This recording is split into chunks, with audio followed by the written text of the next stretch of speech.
Hello and welcome to my third match of the Dominion League Season 29.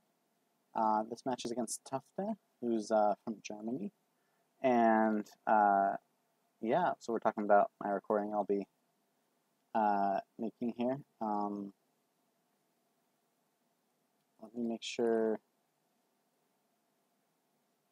things are all set up and you can see I will be recording the score up there, and it has a slot for the lighter color will be the first player in our games. So let's go ahead and get started.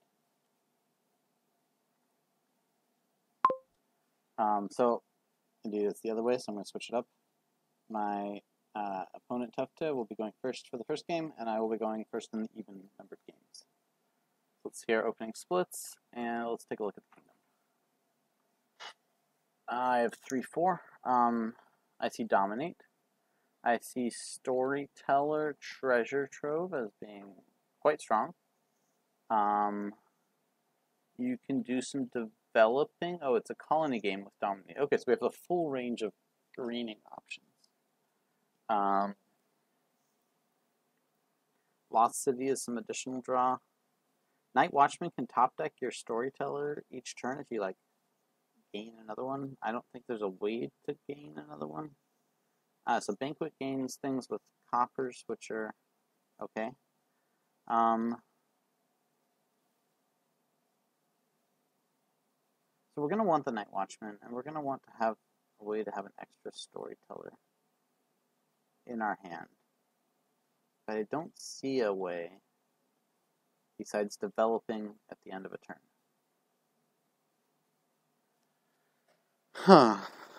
So, yeah, if I get to the end of the turn and I'm able to develop one of my golds or farmlands, there's nothing that costs 4, which kind of hurts to develop. But I do want to have this consistency of the Storyteller. My opponent goes for the trashing of the Lookout. I think I need to go for the develop. I want to develop in my deck. Okay, so if I want to develop in my deck, I want the Night Watchman in my deck. How can I get both? So if I have develop, we're going to want to dominate a lot, so there's good reason to get to that point. If I develop estates and then get an early mint, that'll be a way to trash the coppers. Storyteller's kind of more okay with coppers, but not to the extent I want to be like heavily banqueting, I think. I mean, Treasure Trove will be getting more coppers. So if I can play 2 develops at the end of my turn after a Lost City or something, that could be pretty nice.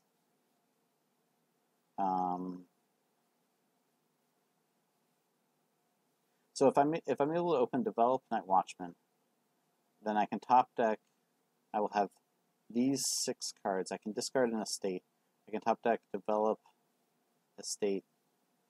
I think that's how I'm going to open.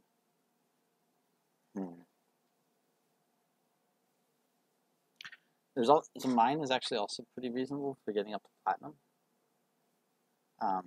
Like normally mine only gives you 2 money this turn, but if I'm going to have a lot of golds from the treasure trove, then I'm going to want the okay, he opens double Lookout. That is the standard turbo trash strategy. And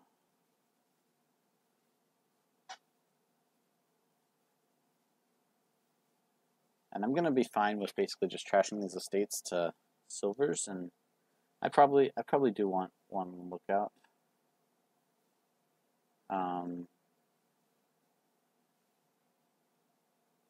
Is the mint on buy? It's on buy, right? Yeah, so if you banquet for mint, it doesn't trash those coppers. So, okay.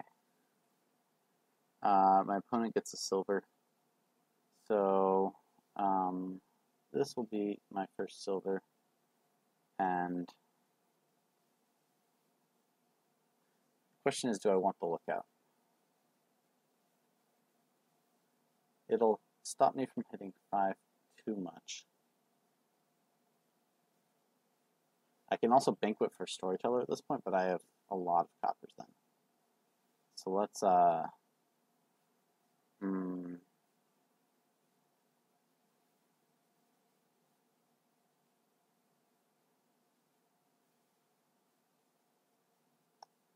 If I want second silver, I'm gonna be getting silvers off the develop.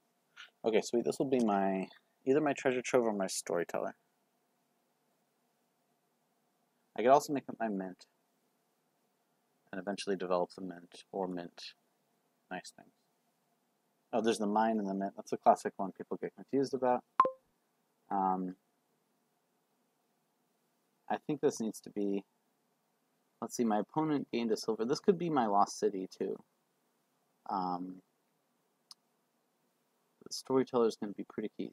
So the reason to make this lost city is because I would cause a reshuffle for my opponent. And let's see if he would not want that. So he just trashed an estate, discarded a copper, bought a silver. So he did not draw his silver yet.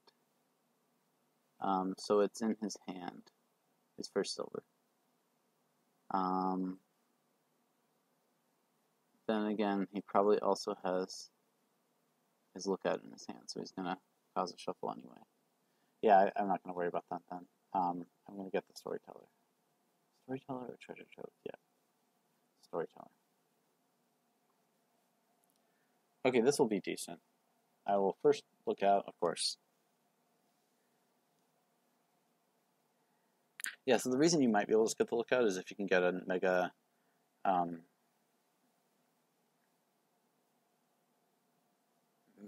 mint trash. That could be quite nice.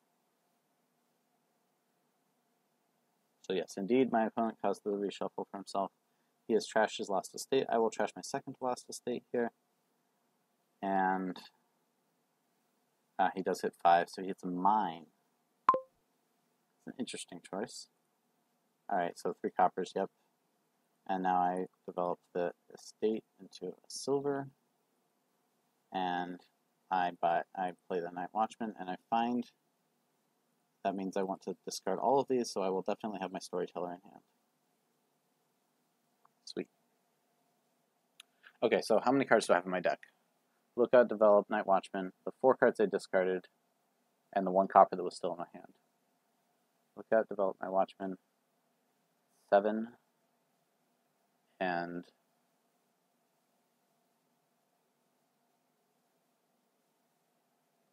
so my opponent is trashing down nicely. That's what he intended to do, I'm sure. I think I'm fine with my single lookout and my develop. And I think in this case I have enough cards in my deck. 1, 2, 3, 7, 8. 8 in my discard. Yeah, so I had 5 cards in my hand. I trashed the estate. And so, oh, and I discarded a copper too. Okay, so I have 9 cards in my discard. Which means I'm pretty sure I want to just play silver, silver, copper here. Just draw up as much as I can. The annoying thing about that is that I wouldn't necessarily be able to get a good mint trash in because the silvers are in play. But I think I'm giving up on the mint trash. I'm just going to steadily look out to trash coppers, develop to trash that estate, and Night Watchman to get me started at the beginning of turn. I do still want the Lost City, I think, to get a mine as well. And I do want the treasure troves too. So those are my 3 next purchases, I think.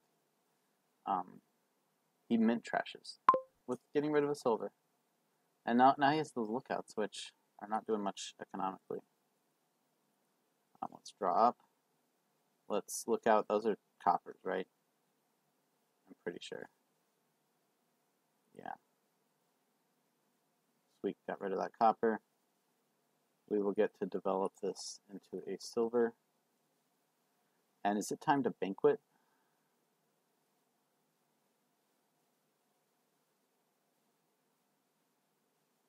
I could banquet the next storyteller, or I could banquet the Lost City. Yeah, banqueting Lost City does seem pretty decent here. The coppers aren't great, but the storyteller makes them okay.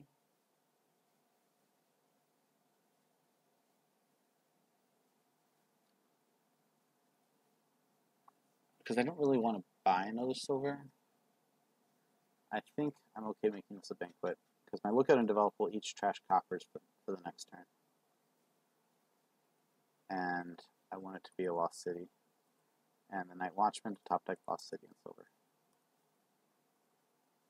Alright, sweet. I even draw to my storyteller. So I should think about a good time to look out. Oh, whoa, my opponent is super trashed.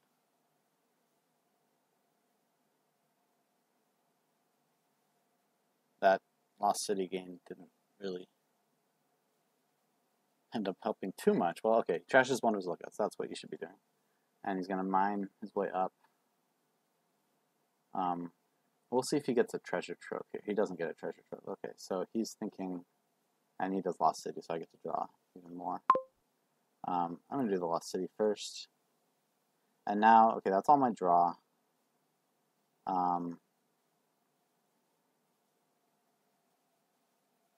Hey, I'm not going to be doing a mint here. So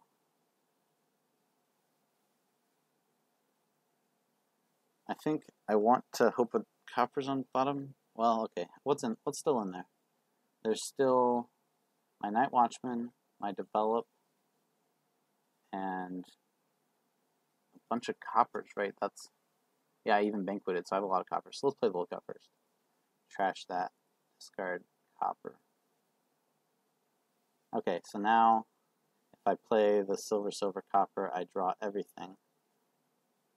And I can develop copper. I want to draw everything. Yes. Yeah, the Night Watchman isn't doing a ton.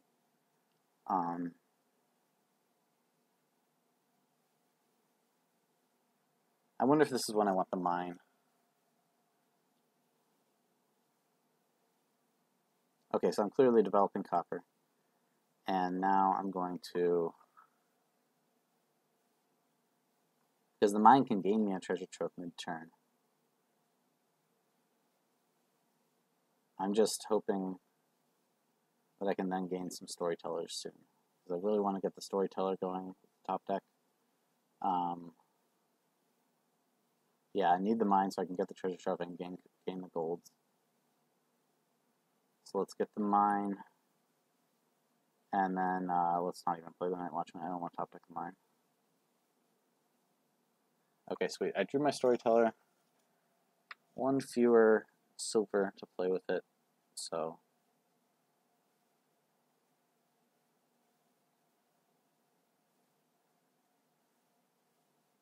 does my opponent have a lost city in hand? No. So that lost city must be that top deck card. Getting to the platinum. I'll eventually do that, but I first want a treasure trove to gain more gold, and that means more draw, more payload in the end. And this is a standard strategy, but I think the storyteller is going to be doing me a lot more favors. Let's see if I can draw here.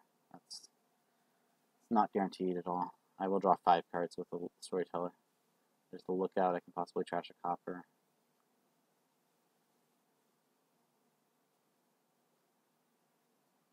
Just buying money. Okay. That seems like I could probably beat that. Okay, so the lookout. How many more coppers did I have? I played 3 coppers. I had a 4th. And the first storyteller played the coppers, so I have 5 coppers. Which means there are 2 coppers in there, and I'm guaranteed to be able to trash one. Sweet. Yeah, I want the mine.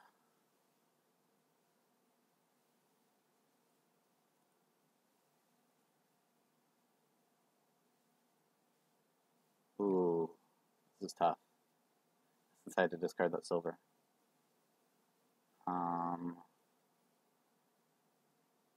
I think I do this, and I develop the copper, and I banquet for the storyteller. That's what I do, and then I get to top deck. Banquet for storyteller, and discard the coppers, I think. Yeah. All right, this is finally rolling like I hoped it would. I'm not sure what I want my next mine to be. He's going to mint platina. He's going to mine the gold to platinum. He's going to have that small deck going. I think I can sustain more dominates with my treasure gaining the gold, and the problem is I have lots of copper since I had to mint there. Sorry, banquet there. Yeah, no, if I have the silver instead of a copper in hand, then, or if I get draw the silver, I lose a coin. If I draw the silver, so I have one more money. Yeah, then I just can't develop. But I think for the next couple of turns, I will be buying storytellers. I aim to buy one storyteller, do another mine to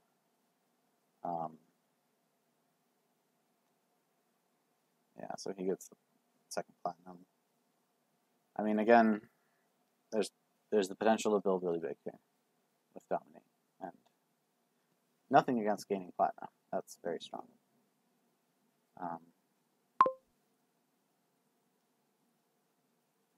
Let's draw up. How many coppers do I have? I had 5 coppers. I trashed 1. I gained 2. I had 6. Let's get velocity first. Okay, there's my 6th copper. Which means I have the treasure trove and the storyteller and the night watchman in there. Which means I'm not going to play the lookout. I'm going to develop a copper and mine a silver to a treasure trove. And then I would have 6 money, and I can buy. I'm not going to buy a mine at this point. I could buy a farmland. That can be then developed later. Farmland, the lookout into a storyteller. That's actually not so bad. Let's develop the copper. Let's mine. Do I want a gold or a treasure trove at this point? Gaining 2 treasure troves means I'm getting a lot of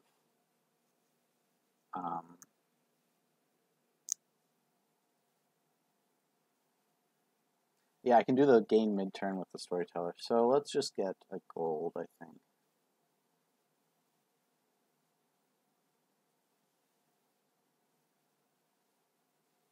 And farmland will look out into a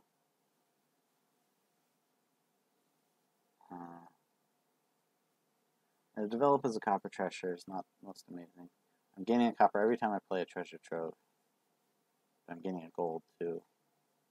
If I lose my lookout, let's just get the gold. Farmland, the lookout into another storyteller. Or I could get the mint now.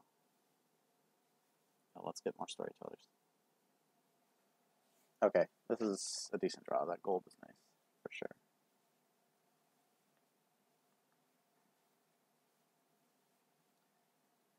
Okay, he trashes a mine. That's probably not what he intended to do. Probably means he saw like platinum and gold or something. Discards the platinum. Wow. He's going to keep on minting platina. I mean, I'm not really worried about that pile diminishing. I'm also fine with golds, because I have lots of draw with the storyteller. Oh yeah, so the treasure trove played mid-turn gains me a gold. If I can develop the gold into a storyteller to top deck, and then play the night watchman each turn and top deck money, then I can be quite consistent with my draw. Yeah, he hasn't started greening, so I'm still not too worried. I have 3 storytellers. Okay, so he grabs the storyteller, which is going to be good for him, as well as it was for me. Lost City. I could mine into a platinum first. Yeah, I think that's reasonable. Increase my draw. Okay, so I have a 1, 2, 3, 4, 6 cards to draw. So I will just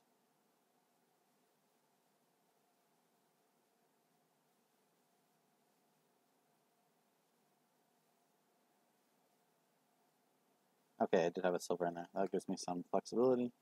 Now I have 3 cards to draw, so I will play the silver.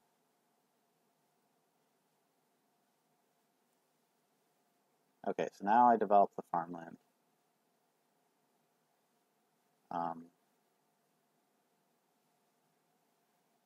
Yeah, no more gold to be gained from a treasure trove. That's okay. Storyteller on top. I'm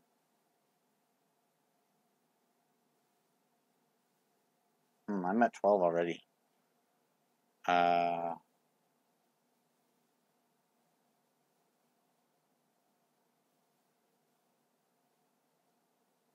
Mint. No.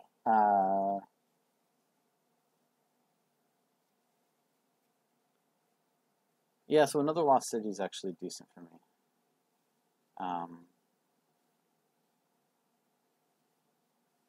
Or I could just buy the platinum. I think I will just buy the platinum. And then I can top deck it. Yeah, that's great. Okay. So I should be in dominate territory soon. I guess I could pick up another develop. I'd like to be trashing these coppers. And I lost my lookout.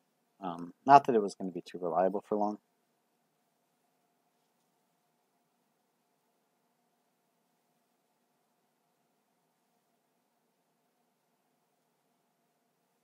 Yeah, so he has a pretty strong deck too. But he doesn't want to draw everything by pulling a platinum. Is he just going to dominate? Okay. That's quite strong. Lost City. Do I mine a copper to a silver? Do I wait and just draw up first? Let's play the treasure trove.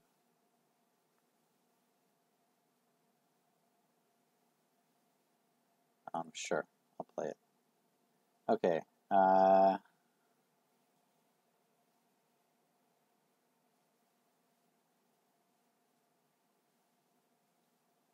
think I do mine golds to platinum though.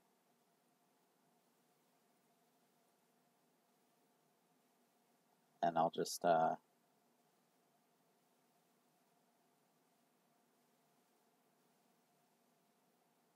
okay, so these storytellers, no treasures. This storyteller, no treasures. I'm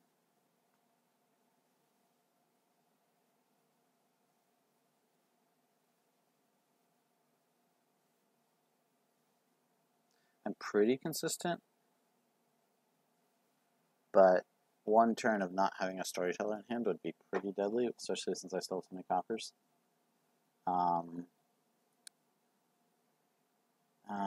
So I probably need to keep developing the gold into a storyteller. Yeah, I still have so many coppers, but having storytellers does mitigate the cost of coppers. And here is dominate number 1 for me. Yeah, I don't need to even play that, actually, the Night Watchman. I thought I would need to play if I played the treasure trove at end of turn, but I forgot that I can play it mid-turn. Okay, so I will play the platinum and 2 coppers here. Tough thing is he is consistently dominating 2 now. He went first. All I need is a strategic, like, develop a silver into a state on my final turn if we trade dominates for ever. Yeah, losing the coppers is kind of annoying. Or gaining the coppers every turn is kind of annoying.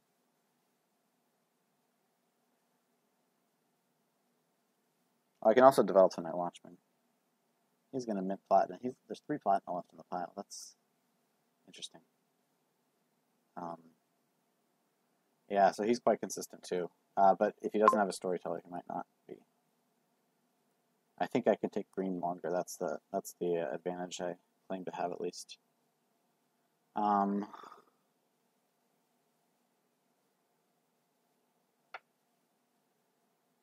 I mine the gold?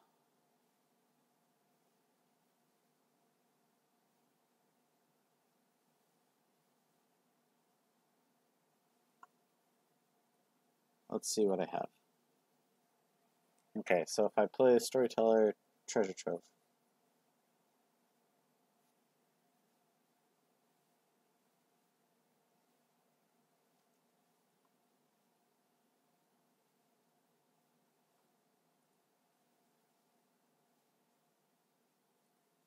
I draw all but one. Okay, I could mine the silver to a treasure trove.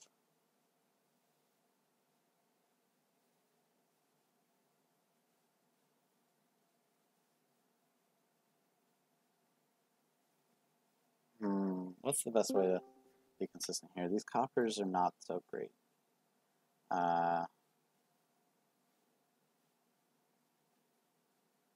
I mine silver to treasure trove,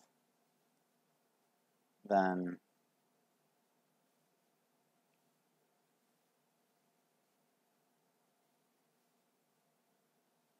yeah, I really need better ways to... Okay, I'm already at dominate, right? 14. 1, 2, 3, 4, 5, 6, 7, 6, yeah, 11. Yeah, I'm definitely dominating. What's the best thing for consistency? A second treasure trove or copper to silver? Yeah, I could use another develop, but there's just no time. Or gold to platinum is also a nice boost. I'm definitely developing a gold. Let's do the treasure trove thing. And now I'm going to not play the treasure trove until after. And lose a draw, but whatever. Now I develop the gold into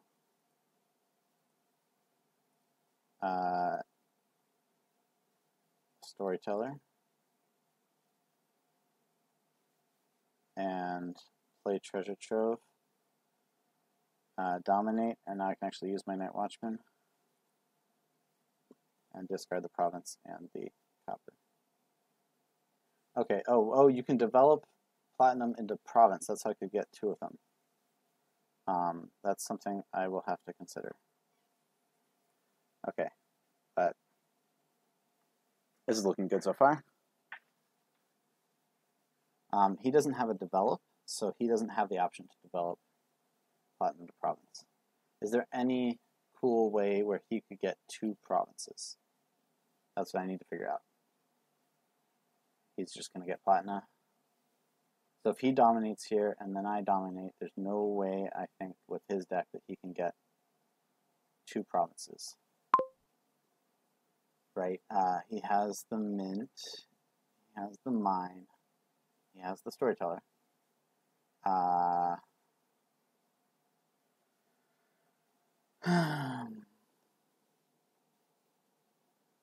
I'm the one with the develop, so if we go down the chain,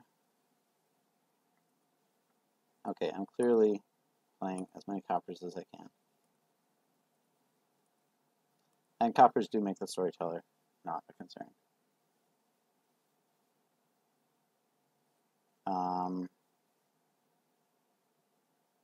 I have 2 more treasure troves in there. So I think, yeah, storyteller and play both treasure troves. And no treasures, and I just draw up all that. Yeah, the Lost City doesn't draw, but we're at 5, 10, 19. So I can indeed develop a gold, mine a gold into platinum. Are we at 3 piles at all? The storytellers?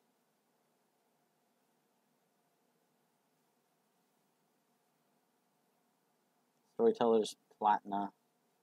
There's not a 3rd pile I see, so I do want that storyteller. And I do want to mine, yeah, gold to platinum, sure. I don't think that is any worse than the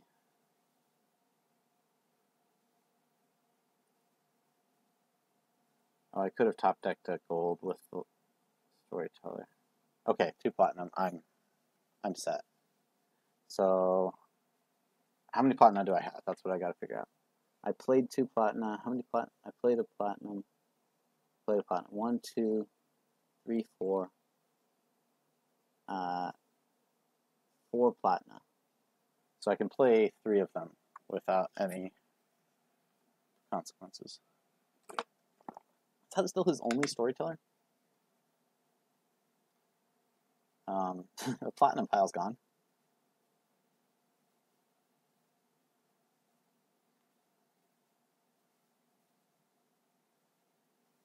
So dominate, he takes the colony. Yeah, so I will be able to double province here if I draw, which I should.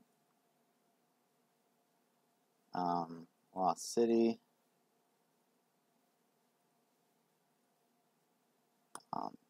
Treasure trove. I still gotta find the develop platinum. If I double province that immediately, well, I can also double. Let's just. Okay.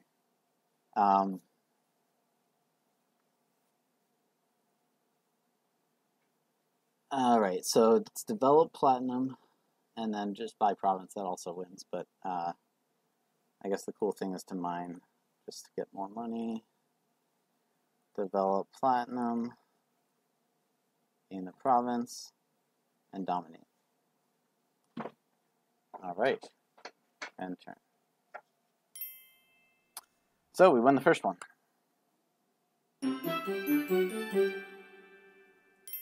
And we've got, a bit of a crowd, that's nice.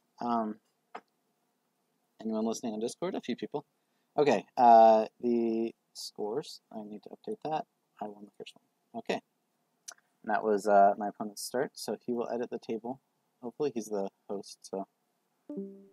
Oh, lost someone. Oh well, the player order, I go first. Yes, that's correct. And let's go. So yeah, in the end, the turns were very close, and I was able to get the extra gain from my develop was pretty key there. I think I also could have gone longer into the colonies, but he had a lot of platinum, so colony's pretty easy to hit with platinum. Okay, what do we have here? Pretty simple, no, well, simple for some of these things. There's no landmarks or events. A typical farming village Margrave engine. Transmogrify can be used on peddlers. That's a fun thing to do. Your trashing is going to be your moneylender, and with the farming village, you're kind of, oh, of course, the transmogrify. Changelings are a thing. Yeah, I think you're not going to do too many Margraves, because there's also the lab to draw. But you are going to want the plus buys from some of those $5, so you can pick up peddlers, and maybe it's a little greedy to transmogrify a peddler. I feel like I want to get a moneylender and pick up my transmog on the second shuffle. Maybe that's... So it's either moneylender silver or transmogrify silver. Yeah, I think I'd want to be getting the $5 pretty quick, so I'm going to open moneylender.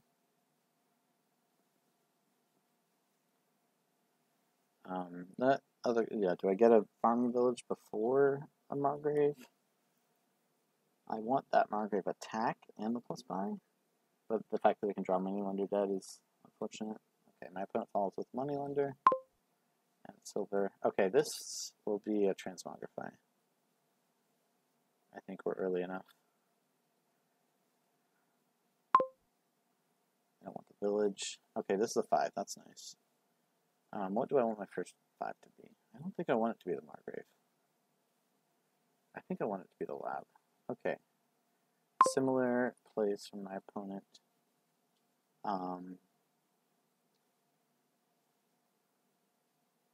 Let's make the Secret Grove. Secret Grove will be nice. Let's make the lab. I want to find things. Okay, this will get a farming village. And my opponent falls in the lab. We're doing everything pretty identically here. Okay, sweet. Oh, there's nothing to transmogrify. That's the downside here. Which means 2 estates on the bottom there. So we draw into 2 estates, but I can pick up my Margrave. And I can probably transmogrify into Changeling safely. Okay, my opponent gets that.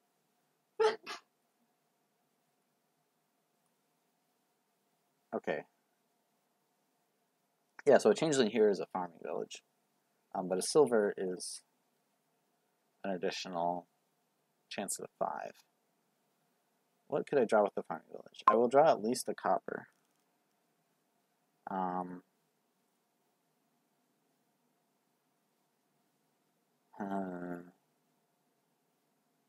If I draw a copper, I pick up another farming village, and I'm just like loaded on villages.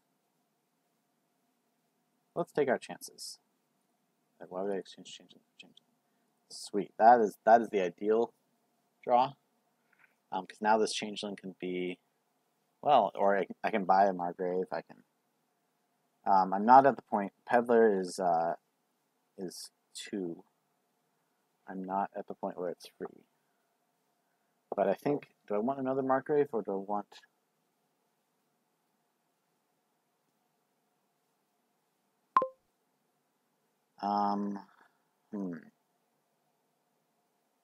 Yeah, so turning into silver would have meant I got a Peddler, but, you know, I'm okay with that. I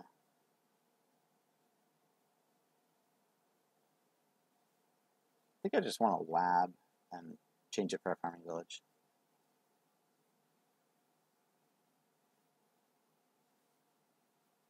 Yeah, I want a Sacred Grove soon, but maybe just not yet. I want to ensure my draw. Yeah, farming village is not the most exciting, but I do like villages. And we shuffle around. The Moneylender and Lab missed. That's the unfortunate part of the draw, but I'm okay.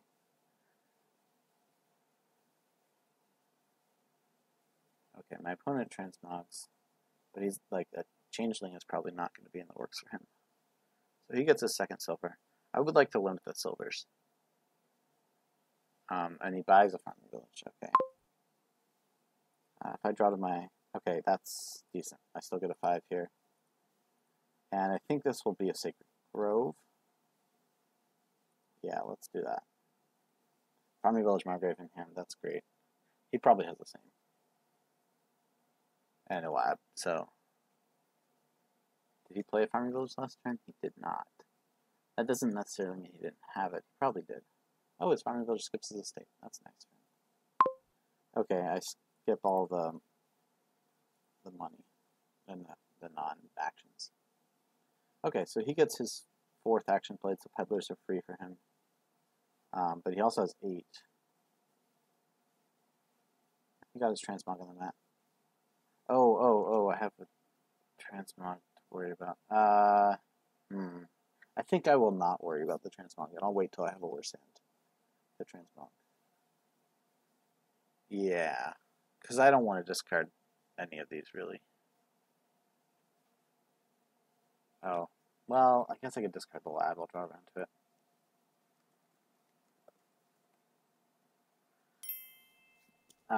We'll see if he's okay with it. It was before I really thought it too much. Okay. I have to find that slot in the log.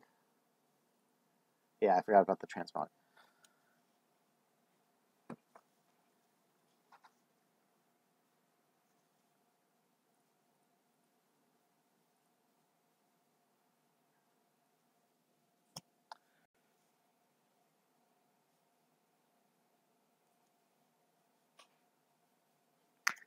Once the coppers are trashed, the Moneylender will be another transmog opportunity.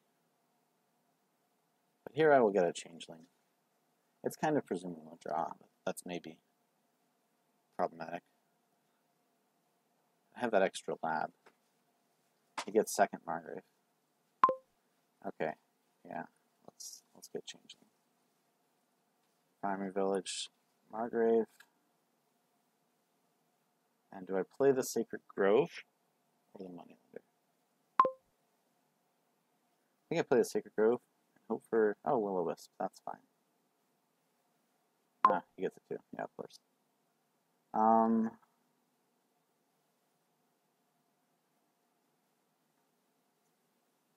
So I will be picking up 2 peddlers.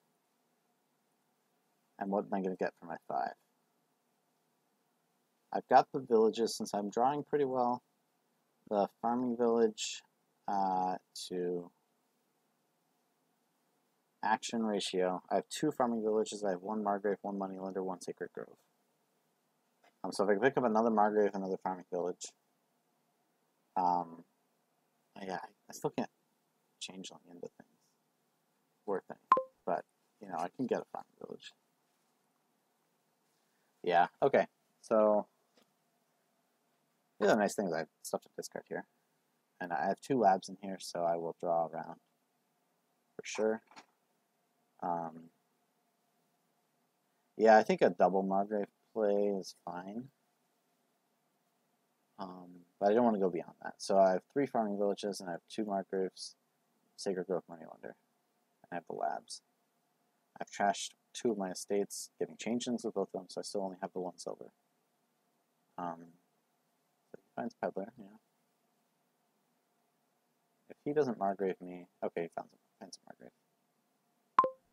Yeah, no transmog in place, so discard all that stuff. No transmog on the mat, I should say. Okay, how are we doing overall? I feel like I'm ahead, but it's like mostly first turn advantage and getting that Margrave played. Yeah, I want the village.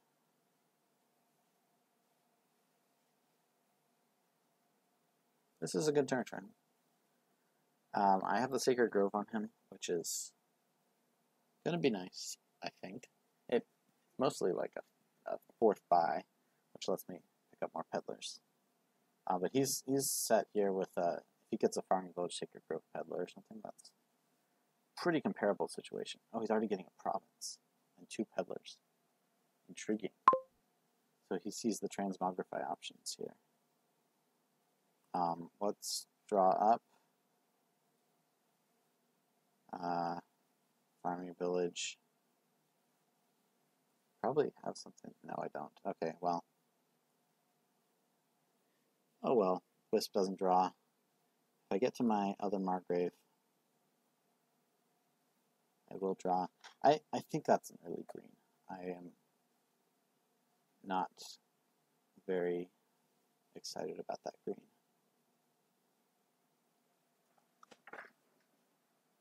Okay, so what's left in the rest of my deck? Transmog is in there. I have another farming village in there, so I can do the Margrave. Yeah. So I will draw up. Probably play farming village peddler, then the Sacred Grove, just in case there's some. I could do farming village Sacred Grove, just in case it's Wind's Gift. Wind's Gift is less helpful when you're under Margrave attack, so.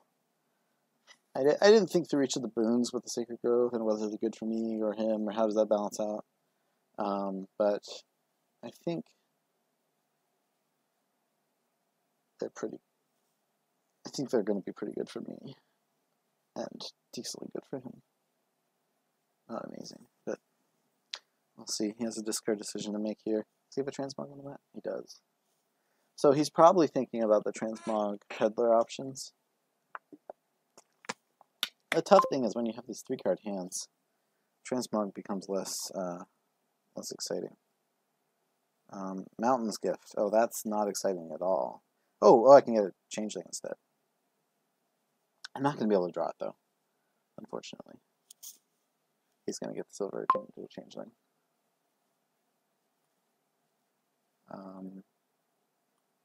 Yeah. Okay. So trash and copper. So we have 13 and 4 buys. Yeah, I would love my changelings just to become labs at this point. I could follow him on the province, actually. I'm in pretty good position. I have an extra farming village, an extra lab, I have a sacred grove. I will have an extra peddler. Let's just definitely get 2 peddlers. And I could get a lab.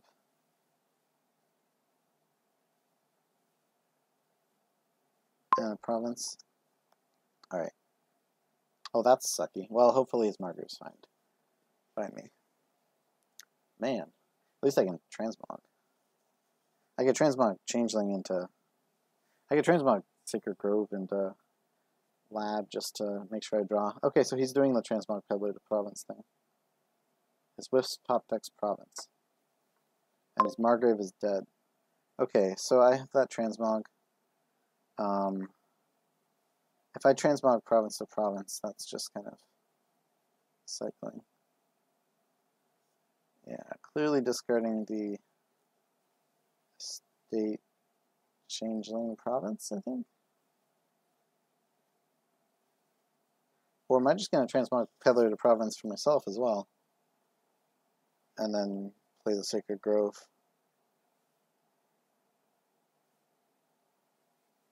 I gotta hope I draw here. I gotta hope I draw, right? So what's the best way to draw? Probably transmog with changeling, to be honest.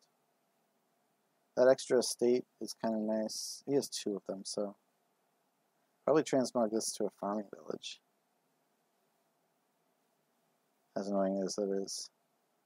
I mean, Sacred Growth to Lab is also nice, but... yeah, okay. I'm going to let him do that peddler thing. Like, you didn't buy anything there, so...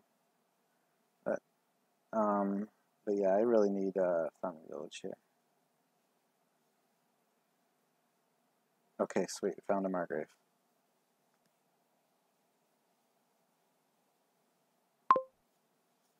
Okay. I have a lot of farming villages. There's a lab. There's a Margrave. Okay, so I can draw around. What did I discard? I discarded Copper Estate Province. So the Wisp is more likely to draw on the discard. But let's play the Sacred Grove first. Oh, I can even make sure the Wisp draws. Okay. I mean, whatever. I'm going to draw everything. Nothing else to do here. Actually, the Wisp drawing isn't even necessary. But I'll be cute about that. He gets to do the same, though. Of course, it's going to help him more. So that's another example of a boon that does not help me, but helps him. Yeah, well. I'm getting to trash copper here. Oh, I could make sure there's an estate in my next hand. Or province, but I don't have a transmog on that, so that's okay.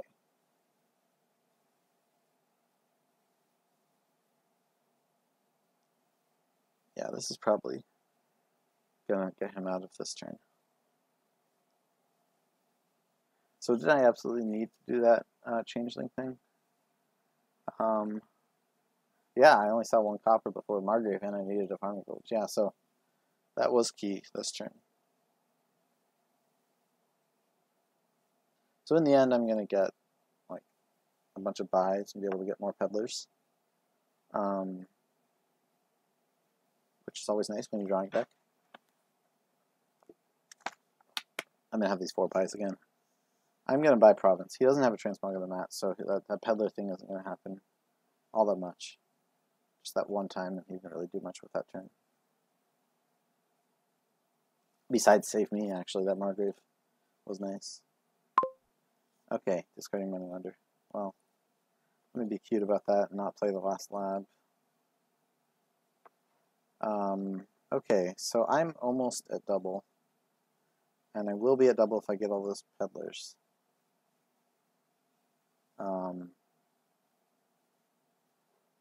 The wine merchant's also nice. I have an extra farming village, that's... Huh, okay. Like, the Sacred Grove could do me some good. I mean, I think just more draw is always beneficial. But do I want the wine merchant? I definitely want one province. Question is, what is the other card?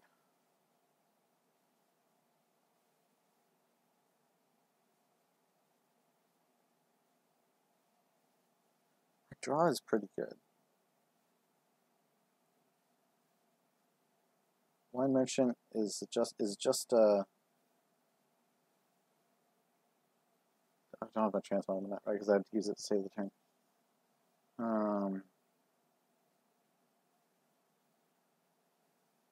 Like, okay, my total payload here is 1, 2, 3, 4. Just got 6, 7, 8, 9, 10, 11, 12, 13, 14, 15. So I do want more buy. I'm going to take that risk. I could definitely dud here. I won't, but this is okay. Transmog and Sacred Grove get discarded. Yeah, so he knew that was there. He gets a turn. Oh, I have to discard a lab too.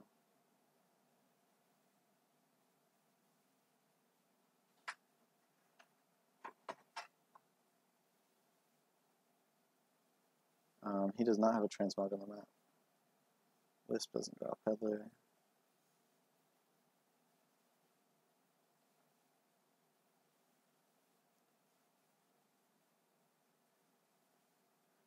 I mean, that's fine. The lab could be top deck for next turn. I have a lot of draw. Alright, definitely discarding Moneylender.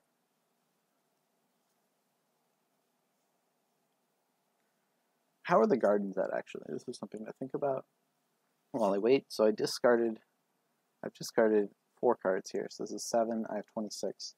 They will probably be better than, well, the same as Duchies. If I gain 4 more cards, which seems likely. Oh, that peddler, that Markgrave was dead. Oh, he is not doing much at all here. Didn't even get a transmog on the mat, so I don't have to worry about that kind of stuff. I have 3 labs, there's 1. We both have the 2 Margraves, but I have, I think, 4 farming villages now. It is 2. So, yeah, even with that helpful Sun's Gift, to discard the Moneylender. I also have the Sacred Grove and Wine Merchant. I'm definitely ahead here. Definitely ahead. Let's not botch it.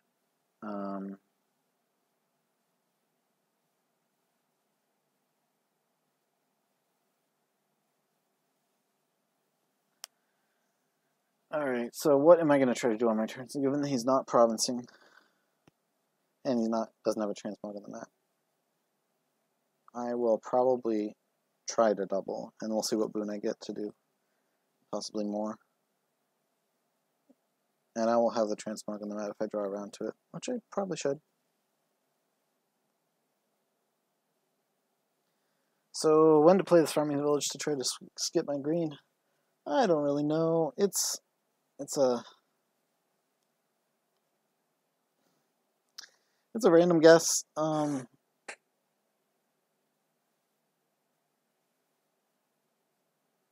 only have like 2 coppers left, so that's why I haven't been seeing too many.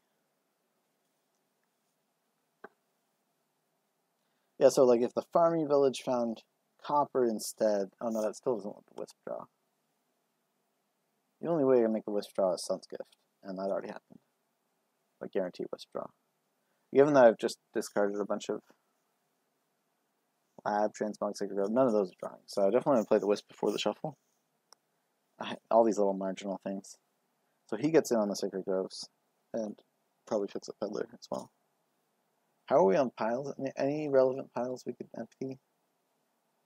I don't have nearly the buys for an estate pile out.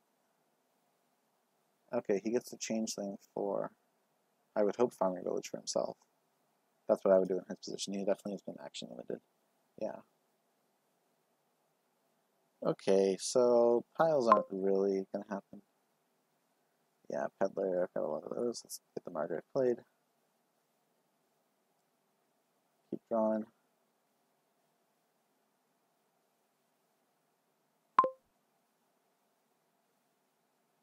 Okay, I skipped a province. That's nice.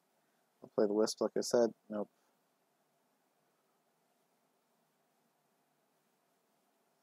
Lab, Peddler. Oh, and that's the end. Oh no.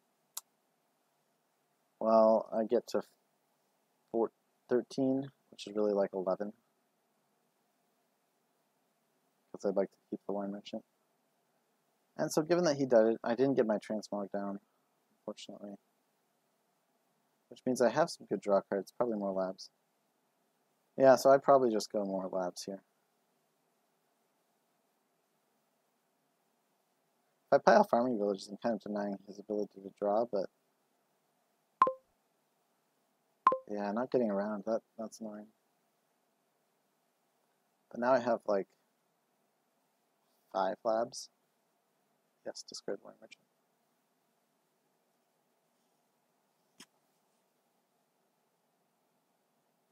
Of course, I'll discard Peddler here with the estate if he Margraves me.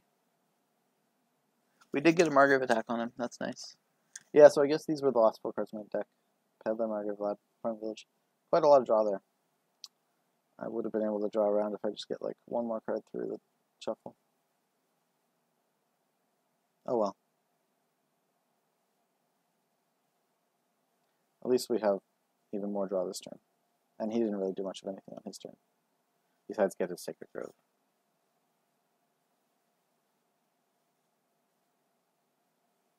So Lab and Farming Village are piles to consider, but I mean, there's no way you can afford all that. If you can afford all that, you can also afford all the provinces.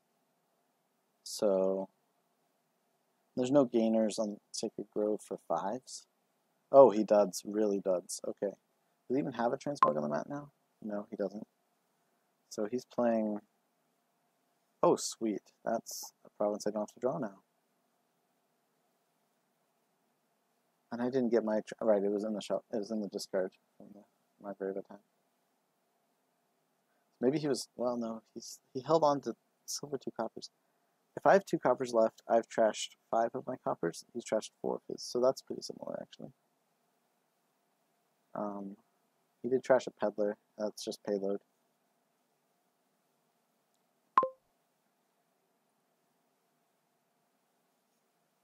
Come on. There's labs. That's nice. Lab. Farming Village. Wisp. Reveals province, but I've got a Margrave. Let's see if I want to play the Margrave. I hit a Farming Village. Okay, I want to play the Margrave. And I will draw around. So I think this will be the time for the Sacred Grove.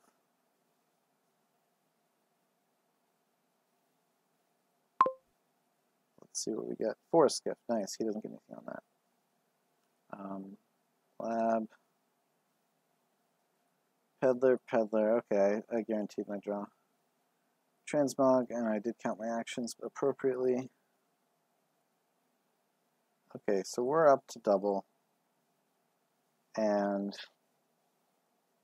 6 buys. He doesn't have a transmog on the mat, so there's no way that he can possibly triple. Definitely getting at least 1. I could just get province and a farming village.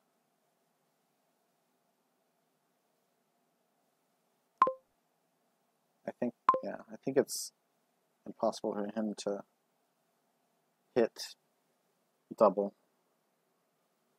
I could have gotten the gardens just if I was worried about that. Okay, he's definitely not drawing much. Yeah, and he doesn't have nearly the labs I have. So if I can double again, I will be set. Okay, he found his 1 lab. How do you not play that? Why would you not want to play it right away? Maybe it's just slow. Kind of lag. I'm definitely seeing some slow animations here.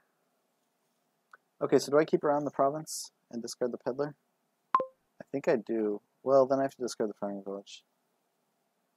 I mean, because I could transmog... No, I just keep the Peddler. Transmog Peddler to province. Well, I'm ahead, so I could transmog province to province.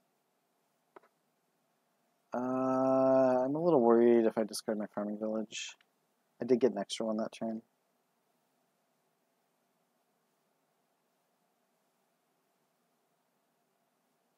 Let's definitely keep at least one of these things.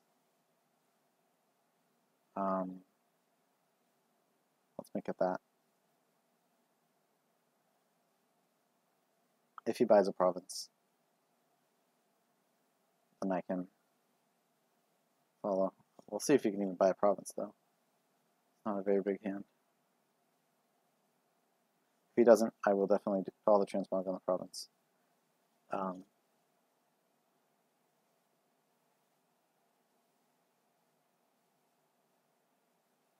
Yeah, I don't know why I don't keep the peddler there. That's... I'm not going to draw around to it.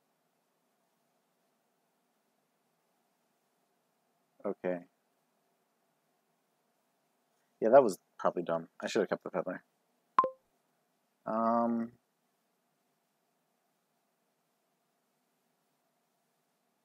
Oh, and I didn't discard my wine merchant. So I can't double. Yeah, this is sketchy for sure. Oh, I get to draw a card. Yes, I'll receive it. Please.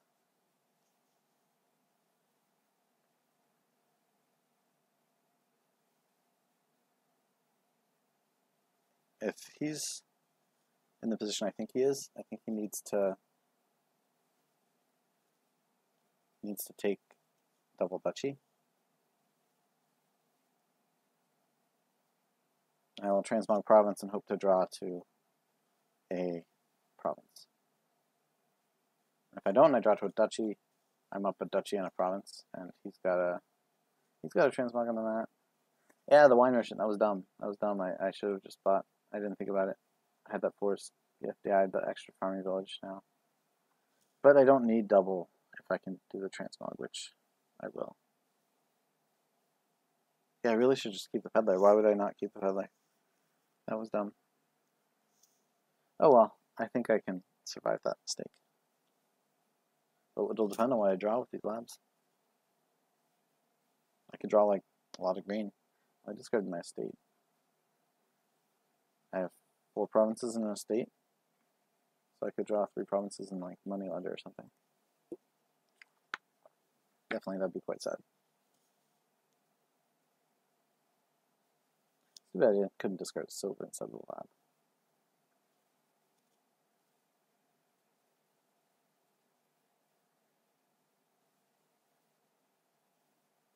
Definitely way too late to ask about changing my discard again. And yeah, no, I was dumb. I should have kept the peddler.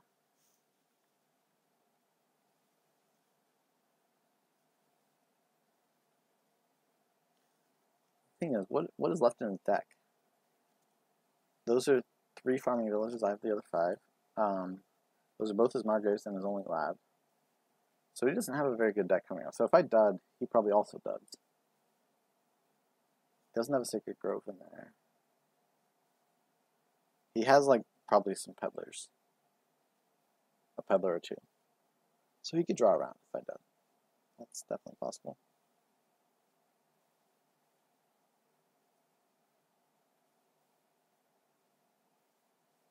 Yeah, I think double duchy is his only bet. Yeah.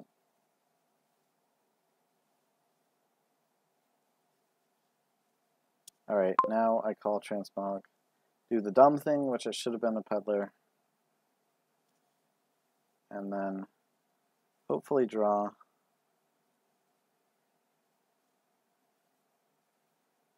Okay, sweet. I draw. Margrave. Okay. That's 1, 2, 3, 4, 5. Not quite there, but I get to see a bunch of cards. So.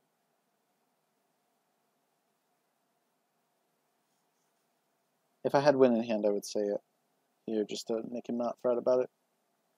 But I don't yet, so.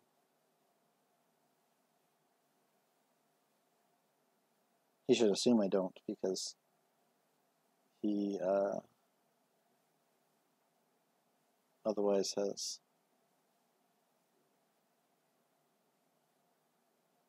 there's no decision to make if I do, so. Okay, lab, farming village, peddler, peddler. I think that's enough. Let's just play the Sacred Grove. Sure, okay.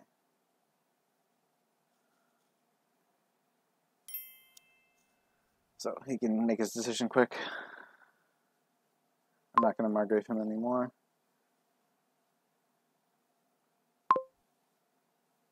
And just end the game. Alright, GG. Alright, that is game 2. And I won as the starting player, so he needs to switch up the player order, and then we can get started with game 3. This is going well. It's going exactly as well as my last 2 league matches, which both started out with 2 wins for me. Yes, tufftaeh Sammy is correct. Let's see what kind of crowd we got here. Similar as last time. Hey, Donald X is here. That's nice. Oh, tufftaeh Sammy. Everything is correct, yeah. Okay, so let's see our starting splits and the kingdom. So, it's another Transmogrify game. Another Transmogrify public game.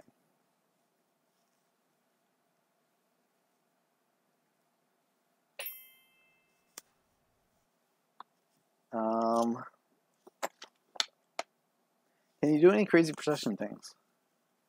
You can procession tournaments, advisors, lookouts.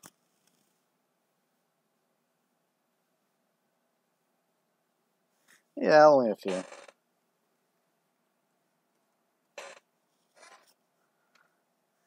Okay, so Altar is going to be quite good for trashing coppers. Lookout is the same as it always is. Just trashes nicely. Advisor is alternative draw for the governor. It is a bit sketchy if you're going to have like either not that trashed of a deck or a lot of other stuff. I think at this point, okay, so when you buy an action and you have in play, you gain 2. That's not going to be a big consideration given how explosive this deck is. This game is. You're going to want to trash so the advisor can work, but you're also going to want to get to the altar right away. I am considering opening a silver tournament to hope to spike 6 for altar. I would like to get a Transmogrify as well. But it's a little bit slow. The lookout trashing is also quite nice. Yeah, altar, you could spike for it, but the thing is you're not going to be able to draw to it that easily. Okay, with governor, there's no crazy discard attack things we can do here. The village is procession. So I guess that leans me toward getting a lookout. Yeah, I think I need to trash. Too much. The advisors, yeah, you know, get the classic problem with altar is you spike 4 to get to altar, and then sweet, I draw them both on turn 3. So this means I get to play the transmog, I get to look out, hopefully trash an estate. I'm definitely getting the better luck this turn. Okay, so there's still an estate in there, so I will have a transmogrified target. But I could just trash the coppers because the others are, well, I think I can trash 1. Okay, silver to altar. This is going to be amazing. This is going to be absolutely amazing.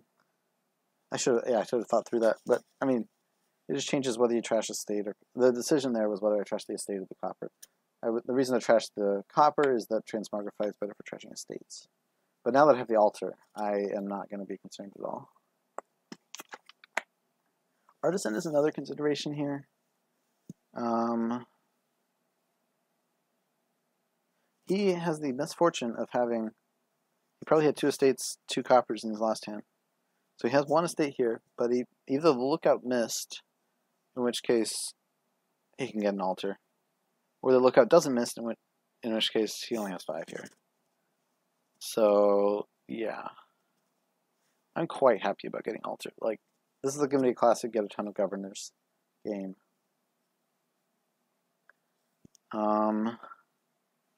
Oh, he gets a second lookout. I'm not a fan. I'm not a fan of second lookout. But that's given my draws. If he has 2 lookouts in hand, he probably just wants to trash. Oh, trashing a state. Okay. We didn't have. He didn't draw the lookout. Processional lookout. That's something you can do.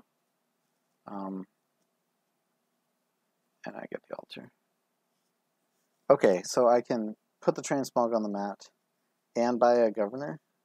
That seems really strong. But I'm gonna want. So I'm gonna want governors. I'm gonna want. Yeah, tournament. I will want at some point. Okay, that was an auto copper. Gosh.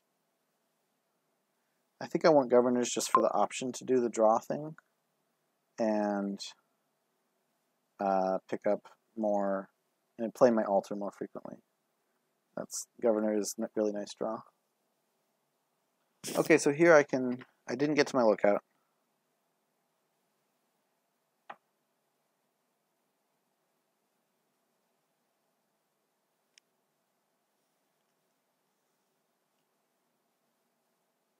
So I can trash estate to silver, get the governor, and buy tournament. Seems pretty strong. I'm pretty happy with this. Tournament is now a procession target, but I'm not. Yeah, so if I wanted to do a procession thing, I would be trying to get 2 actions, play 2 terminals each turn. And so those 2 terminals would probably be altar and artisan. But I could just forgo that, and I think I will actually. Yeah, so I don't get any colony points from this play, but it's okay. I'm all out of estates. I have my 1 lookout for trashing. Okay, he trashes the lookout. And he wants more transmogrifies. Oh, you can procession transmogrify. I forgot about that. That's a nice little trick. Again, it doesn't draw, but getting governors is nice. So basically, procession transmogrify is a governor gainer. That also gives you it's like also a necropolis. So it's basically university. So if you have transmog in hand, procession is university. I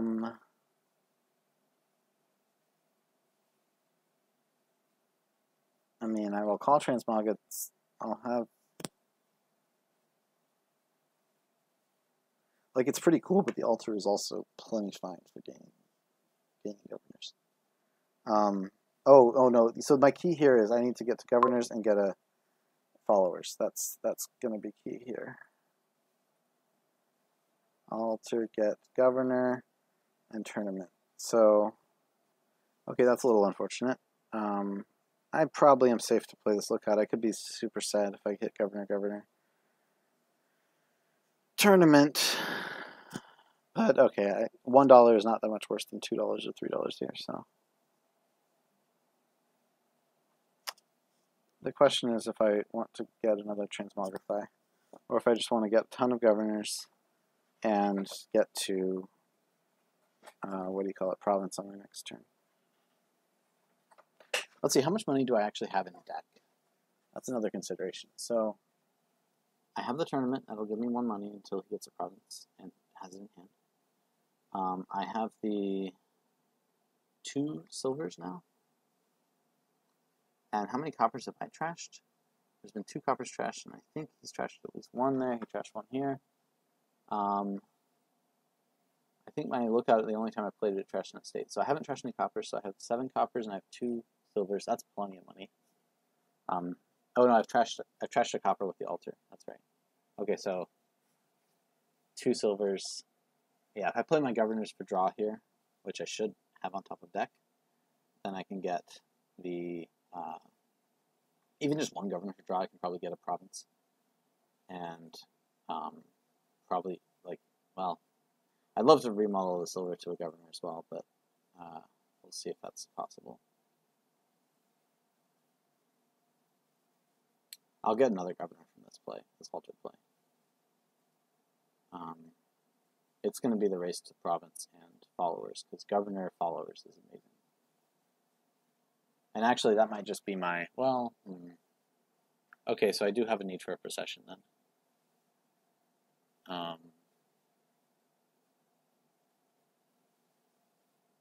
And I should probably gain transmog to be able to procession it as a village. Because I want to play that. Or I can also just get the Trusty Steed. That's the other option. If it's available to me, which this is looking like a pretty good setup for me. He's calling a transmog again, which is a lot of finagling for not that much benefit, I feel like. You can't get a province out of it. You can, unless you get a peddler first.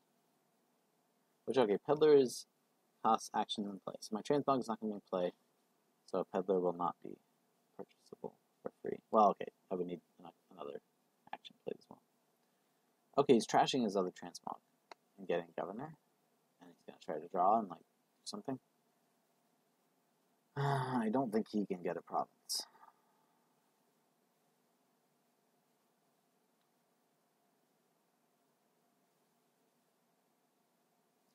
At some point, we're going to want the relic as well. Especially if you can play it after that followers. That will be pretty brutal. Yeah, my draws here have been quite good. If I win this, that's what it's about. Of course, I would take that back if I have to track a tournament with this lookout. So 1 in 9 choose 3. I might have to trash a silver too, but that's a little bit less costly. So if there's 5 cards I like there, there's 2 governors, a tournament, and 2 silvers. And there's 4 cards I don't like, which are all coppers. Oh, he's going to procession his governor. Okay, so I got draw another copper. So I have 3 cards I don't like in that. That's other cards. He's going to get an altar out of it. Or an artisan.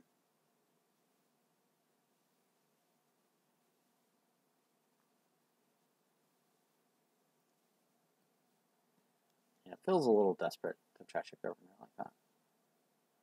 And your transmog in the process. But the 6 is really nice. If he sends me silver, I will totally play this lookout just because I have an extra silver in my deck. And if I have to trash silver, that's okay. If he draws me another copper, I'd have to think a little bit. There'd be 2 coppers left. He draws me a silver. Okay, so there's 3 coppers in there.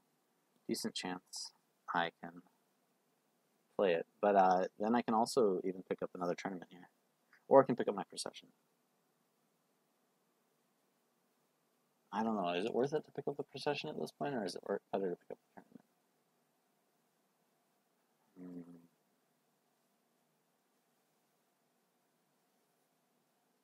It's kind of too bad that these didn't draw into my governors. I can't get a gold and a governor, or get a province and a governor.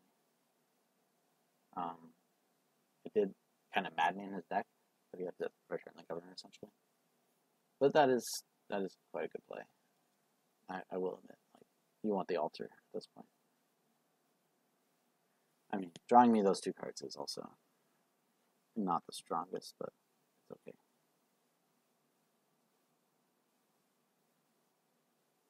Yeah, so do I pick up the procession here? Does he have another governor? I think I have all 3 governors. Gained a governor. I'm sorry, I should know this. Oh, he gained a governor here. That's right. So he has 2 governors. Well, he has 1 governor left now. He's deciding whether he wants the artisan or the altar. It's tricky, I would say. They're both decent, but I obviously like the altar. I like gaining 5s. Artisan gains 5s as well, but I like and also trashing my coppers. Yeah. Basically, altar has to trash your copper or a card in your hand, which is going to be copper for a lot of the time. Artisan, you have to put a card deck, so it's like this is a clear choice early in the game where you want to trash. But top ticking is nice for other reasons.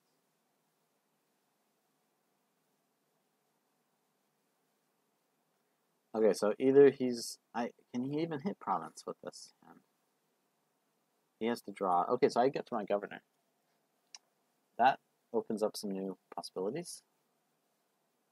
I still have 3 coppers I don't like in there, so I will play the lookout. And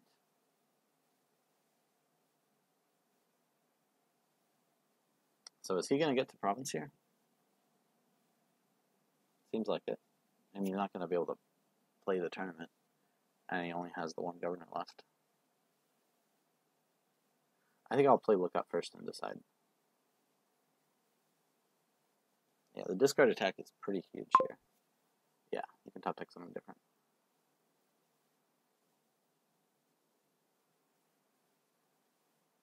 Or does he want to gain something different?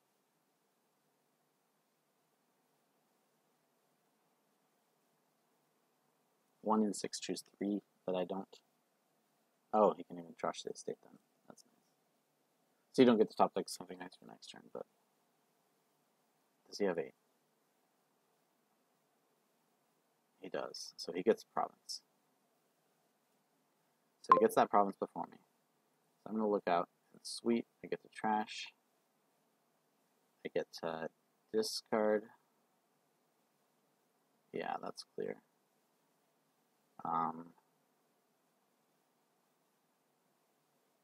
Yeah, so my only way to get to the... Okay, tournament's top decked. If I don't play the altar...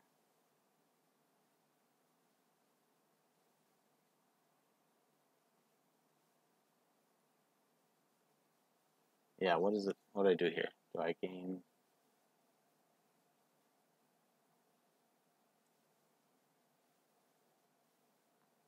Do I gain gold? Or do I just draw? Tournament silver. Drawing helps him. I really don't want him to get followers. So I will gain the gold, and I will not play my altar to get a province. That's kind of extreme. I really wish I'd drawn that province. Okay, so I have a province and I have tournament. This is good, but not sufficient. He could have a tournament. He has Procession Governor again. Okay, so he can get to the followers here. This is now looking pretty bad for me.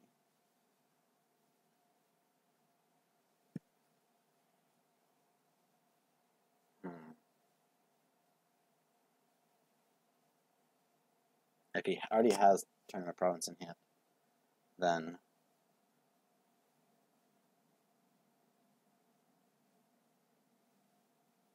he can think. If he doesn't, he probably should be drawing, and so he probably already has it. If he does a trash and gain, what do I trash? So I can right now, I can upgrade the silver to a procession my tournament. So again, advantage for me is I have 2 governors. He is not going to have any governors after this. He will have like another artisan or something. I'd probably be able to play an artisan. Yeah, I don't know if I played that last turn correct. I think I did, because I think I really need to get to province. And I think once I get to province, a gold is okay. It can be transmogged. Okay, he draws again. So now my real big hope is that his province is bottom decked.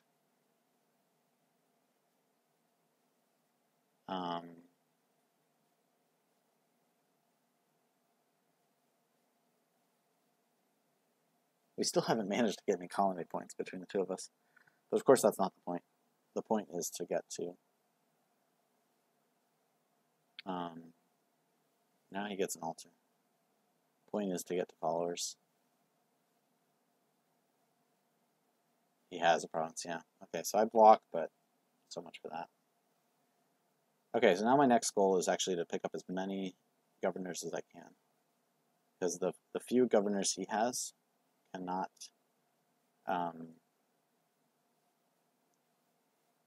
matter. He's only got 2 governors, so okay, he can get a 3rd here. And maybe a 4th with a buy. And maybe an upgrade. Oh, he draws, okay. Oh, the artisan gains the hand. That's the other advantage of it.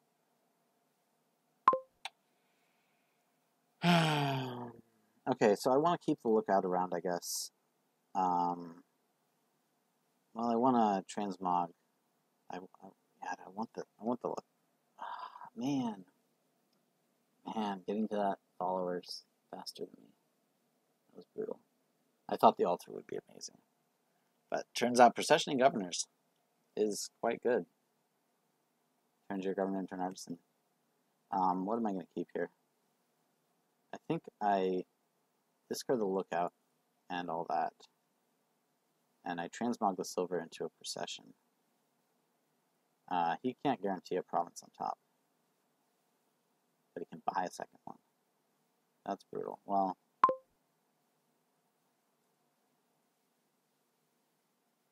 I want the procession. Trusty steed. He blocks. Oh, that's horrible. That is horrible. Hopefully he doesn't start with procession governor in hand.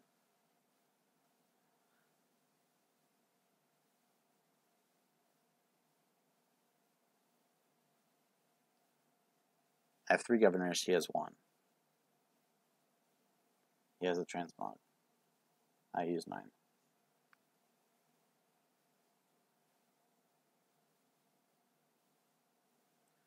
So that discard is pretty rough. I can trusty steed and then with my altar trash a copper. This is assuming he doesn't draw me anything here. It's transmog. That's a bad sign.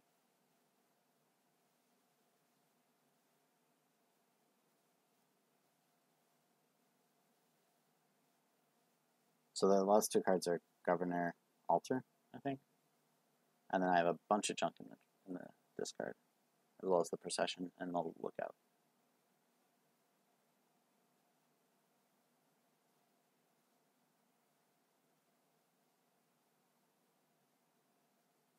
So what other prizes are worthwhile here? How do I play this? He picks up a procession. How does he... Okay, well... They won't draw. They won't draw, fortunately. Okay, they will draw. But he doesn't have any more actions to draw. That's nice. Oh, he can get 2 more governors here? That's really rough.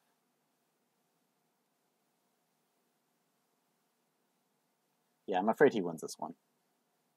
Unless I can pull off something crazy. Just getting to that... I don't know. If it was just having the stuff in hand at the beginning of his turns. I mean, the lookouts did help him trash quicker. So that he's more likely to. Oh, he's just buying province peddler. Okay, so he sees that as the card's actions. On the altar for another governor, I'm gonna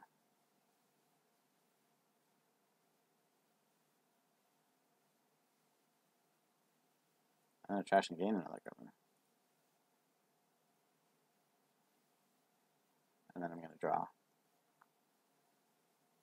And maybe get some colony points here on buying governor. I could even trash and gain to province and just call it there, so this stuff doesn't miss the shuffle. That might be kind of nice.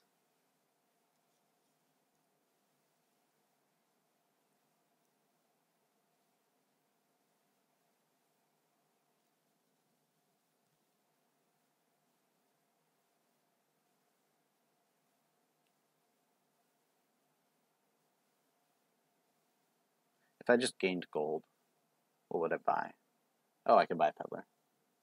Do I have a transmog? No. It's in my discard. So I just added those 2 governors. Is it worth it to try to draw here? So the governor upgrade can't be used on a peddler.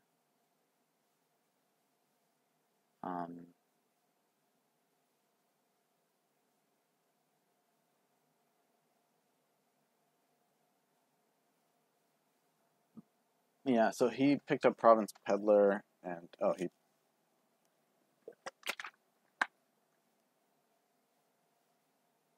he has 2 processions to my 1. So yeah, what do we do here? I could gain gold by peddler, but I can also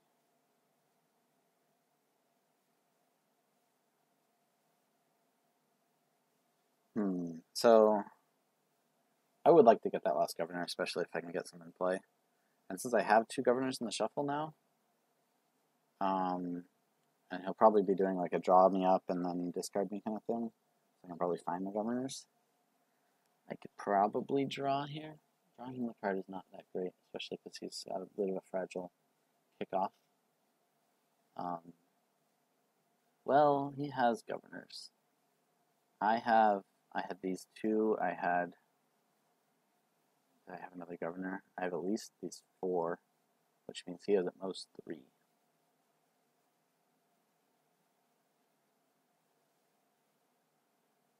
Yeah, the chat is probably talking about what he should be doing, obviously, because they can see his hand, but also whether I should be, like if he has a procession, he could get a governor out of that. Does he do that? If he does that, obviously, then I will just stop. Yeah.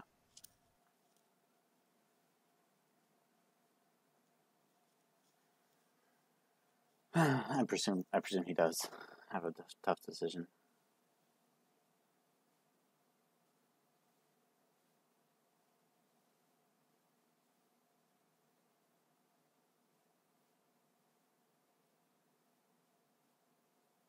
Trash his estate. Okay. Then in this case, I think I will draw. And the worst I get is like, oh, I get to even procession of transmogrify. That's nice. Pick up that last one. That's actually a great draw. Basically, that combo gives me a, what do you call it? A lab. The university thing. Do I want to buy another transmog? They are kind of useful, especially if I can get them with procession. But now there's no more 5s to gain, actually. So, okay, maybe not. The curse is in there, so I will play the lookout first. There's also, I think, another copper, so definitely safe. Of course, they'll probably draw me out. Oh, no. He's done. That's intriguing.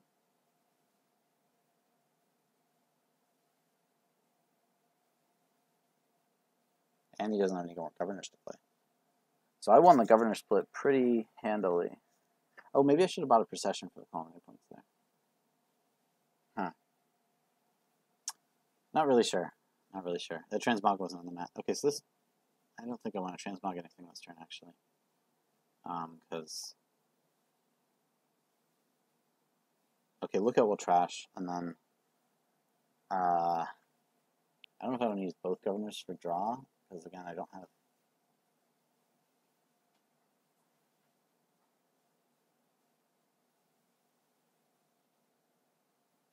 Okay, he takes the relic. I actually kind of like that, because then I can use 1 governor for gold gain, 1 for draw. Well, maybe I don't like that, actually. Do I really want to not cause a shuffle? Yeah, and he plays the relic, of course. What does he get? Another artisan. Well, interesting. Let's not call it transmog. Let's just look out. Trash curse. Okay, cool. I have another governor in there. And so now I can do 1 governor for draw and not cause a shuffle. And he's about to shuffle. I kind of do want him to have a lot of silver so he can't find things. Oh, we got the artisan, the colony points. Yeah. Let's stop there. Okay, this is pretty good. I mean, pretty good. I'm way behind, but he will probably have a governor in hand, and he'll probably make me discard a lot of this stuff. So it's not really pretty good.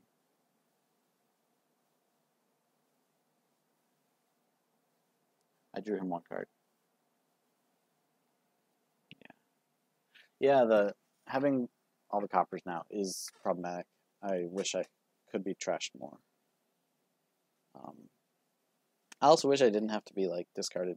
That does really, really suck. But hey, I got to trash my curse. I'm behind by 2 provinces. He's got 3 to my 1, and the colony points. Is he going to process another governor? He is. Wow. Yeah, so goodbye his governors, but, you know, I don't have anything good to transmog at this point, so.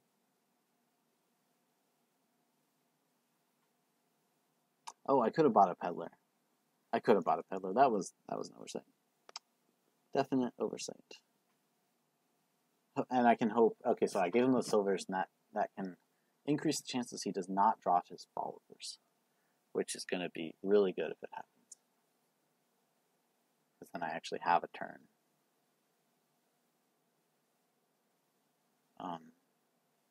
He's got a pretty big shuffle. He's got the artisans, which have to top deck things. His only draw are these governors and alter to province. Yeah, I'll trash a copper. That's definitely worthwhile for me at this point. Okay, so he's got a 4th province, which is definitely scary. Got more artisans. Yeah, so I have to think about how I'm gonna actually do this. He got to his followers. That sucks. He gets another 2-point boost there.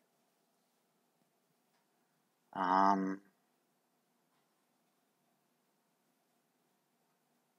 I could think about transferring gold to relic or something. He gets the princess played. If he gets like another province, it's over. Pretty much. Yeah.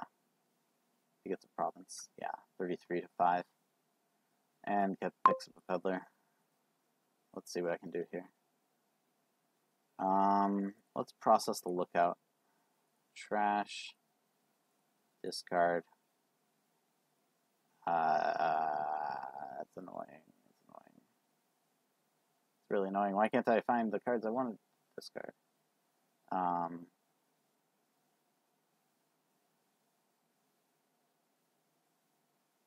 Tournament, I guess, can get duchies. What am I even doing here? Cards, actions.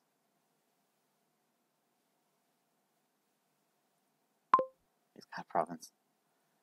I really should have drawn first, and then I could.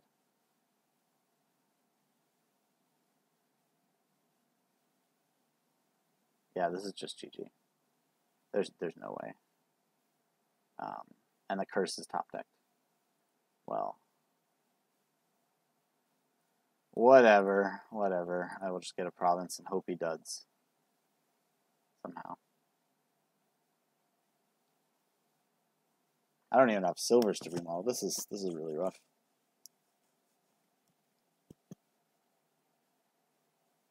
Yeah, I mean, I'm just playing it quickly because he could. No, he's not going to dud with that many cards. Yeah, let's just. Yeah, this is over. Let's just resign. Yeah, the procession governors were nice. I couldn't tell how lucky he was to draw them at the start of his shuffles. But, and then the followers was.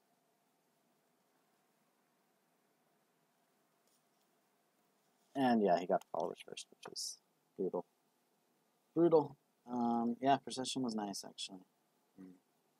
Okay, let's see, where are we at? I have lost that game. He was the starting player, and he was, yeah. Okay, so I go first this next game, starting game 4.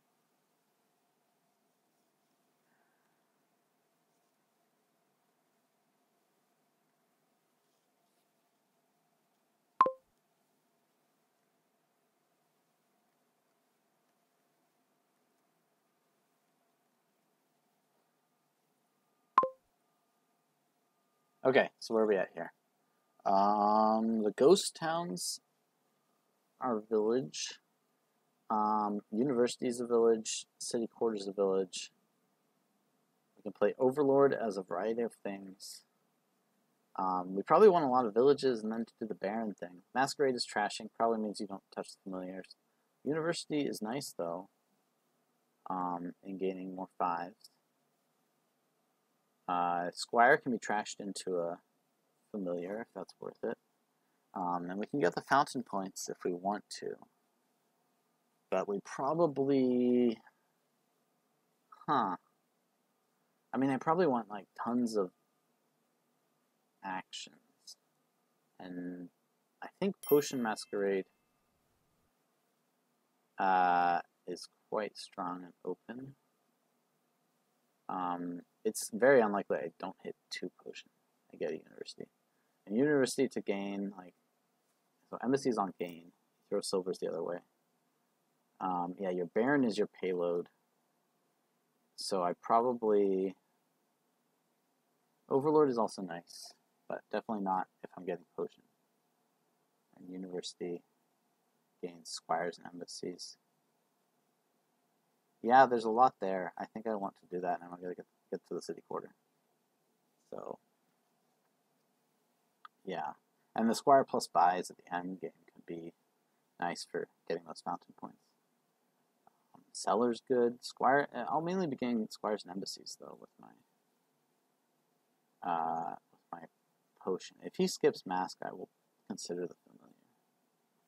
But I don't expect he'll skip mask. It's quite good. There's no real way to guarantee city quarter in hand at start of turn. So, I mean, strategic cellaring, but that involves very specific situations, and I'm not sure. So the nice thing is, if you have like a ghost town coming in and play an embassy, you can draw a lot of good actions for your city quarter. So that's a way, actually. So like alternating ghost towns could be a very reasonable. And then if I get an embassy in hand, I'll be gaining lots of embassies with university, I expect. So yeah, this is definitely a board where you build, because if you don't, just like if you embassy big money, I can throw familiars into my deck easy. With the potion. So yeah, the potion is this kind of ambiguous open now. Am I going university or familiar? But I'm going university and mask, and just keep throwing actions into the deck if we can. I can think about well-timed ghost towns. I do want a pair of them at least to get to the embassy. They're not actions, which does hurt the city quarter draw, but it increases the starting hand size, which does help the city quarter draw. So we're going to want those two. The university can't gain them. That's the downside. I think... well, I don't want to think too much ahead.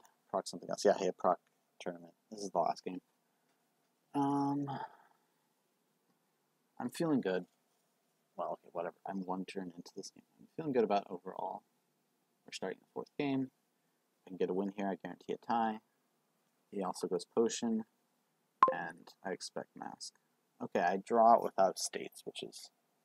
I'm decently likely to get an estate on the next. The other nice thing is I roll... Okay, I do get to estate.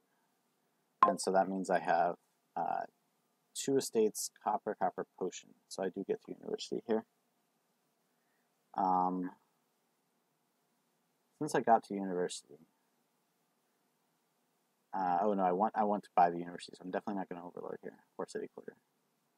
And I don't want to ghost town now.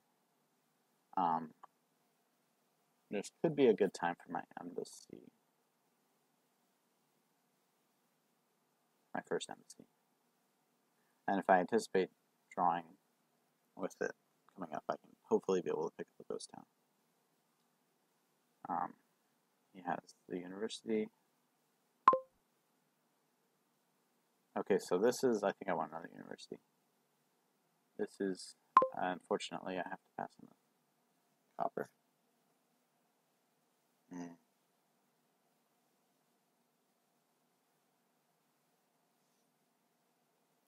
think this university will gain another masquerade. I'll buy university, and then I will look into...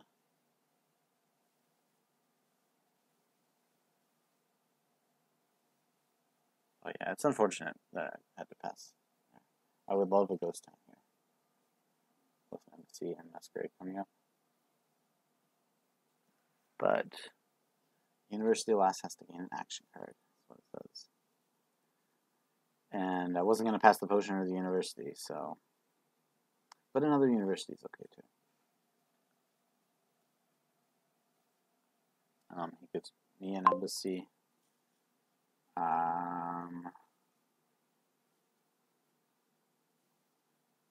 Like, the ideal thing is embassies on bottom deck, and I could masquerade and buy Ghost Town. But that's likely not going to happen. But I want more embassies. They're not. I think I wanted them to masquerade. That's what I said. And buy university. Okay. So I don't draw it either. So I will masquerade and then buy Ghost Town. I have to pass him another copper. That sucks. I hope I have a copper coming. I have 4 estates now. 1, 2. I could draw into 2 estates. That would be really rough. I would pick up a seller, but man, I really want that Ghost Town.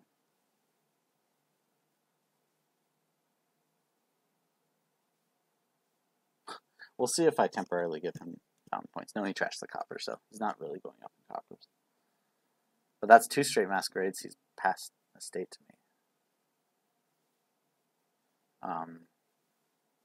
I mean, the good thing about the embassy is it will filter my... He has a lot of money. It could be an overlord or a city quarter at this point. Yeah, I think overlord first is probably best. Okay, good. I draw to a copper. He probably has to pass the copper to me anyway. Okay, sweet. He will probably do a similar kind of thing here. At some point, I do want to keep my estates. Oh, he gets the university masquerade embassy. Yeah, that's nice. He's got an overlord. He can play his baron if necessary. Squire if necessary. Yeah, well, okay. No, I don't know if I want to keep any of that stuff, actually. 1 estate is probably sufficient for my baron. Baron payload. Off of city quarter.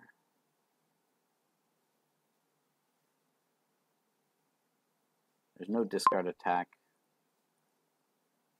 to go with the masquerade. There is familiar, but again, we'll probably just pass the curses back and forth if we go for that. So, and he had that. Oh, and he's still able to afford university. That's real nice.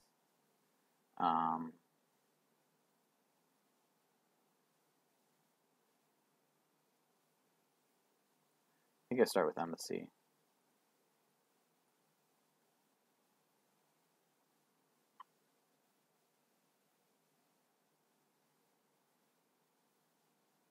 Yeah. And then we'll university for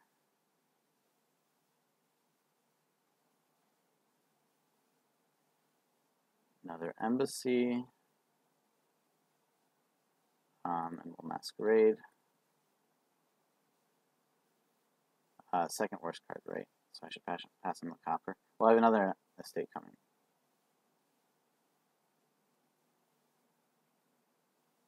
I think I still pass him the copper. And university for probably a squire at this point. I wanted to buy another. I want to buy a Ghost Town.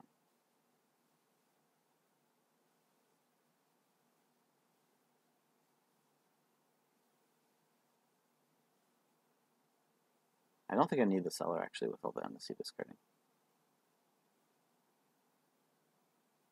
Sure, let's make it a squire. I need to buy.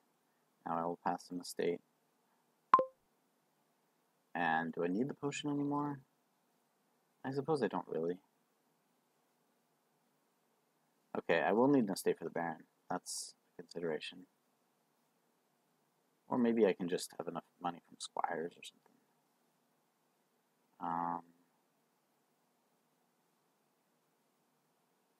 Let's get second Ghost Town now. Okay, that's unfortunate. I hope I draw into the embassy.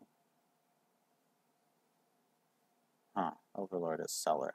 That's a expensive seller. It is useful in a pinch, of course.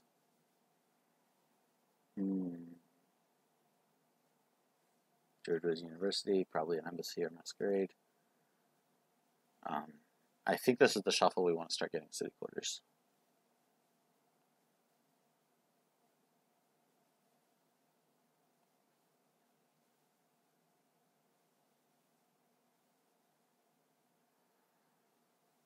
Thankfully, I have a ghost town in hand, I guess, so if I don't draw an embassy, I won't have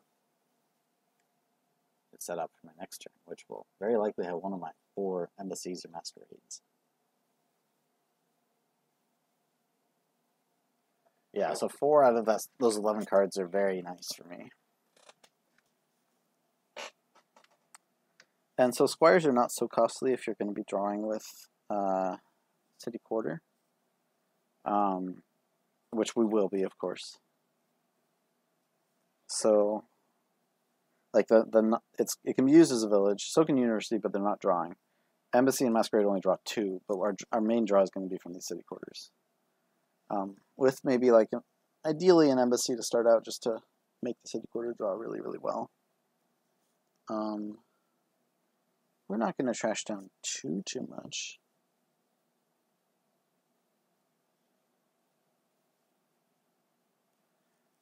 Anyway, what are we going to be getting a lot of now?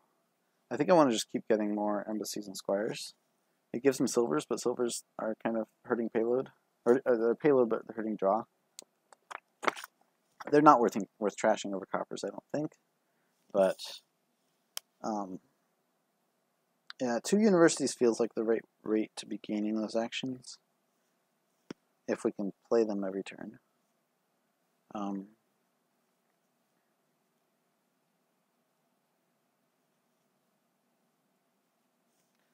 We'll get to the point where I'll have to think about, do I discard a ghost town or a copper? What do I masquerade? All that kind of stuff.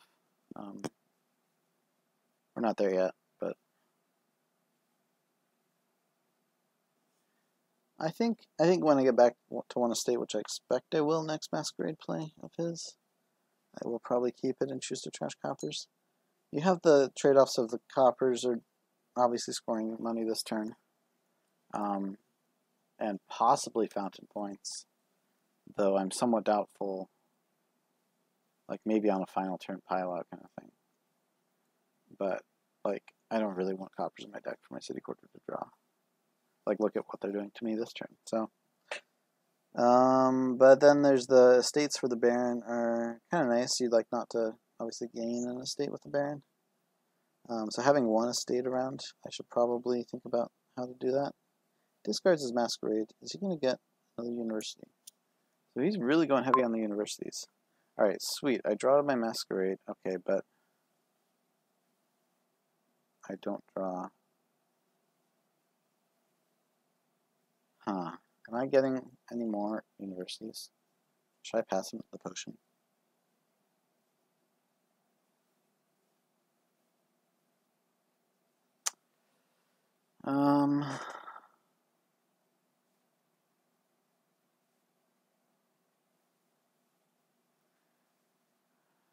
Well, you got a 3rd university here very easily.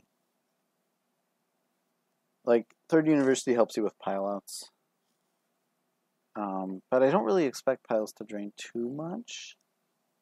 Masquerade, squires, masquerade, ghost town is draw. Yeah, I guess piles can drain, but we don't have buys other than, university. Yeah, sorry.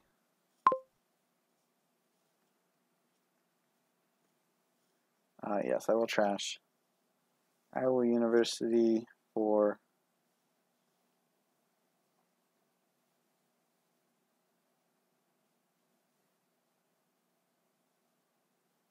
more embassies, and I will get the city quarter now, because I will likely draw into it if I can just get to an embassy, which I do. Okay, so I have a copper to trash.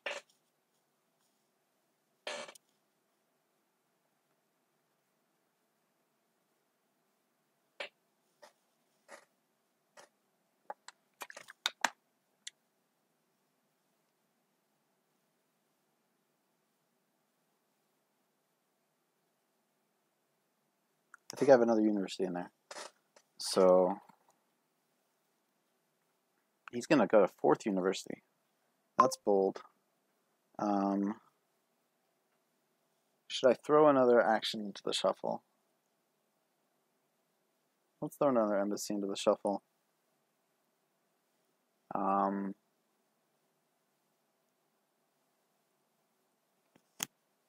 I will probably have more things to discard. Okay, sweet. I drew to the city quarter.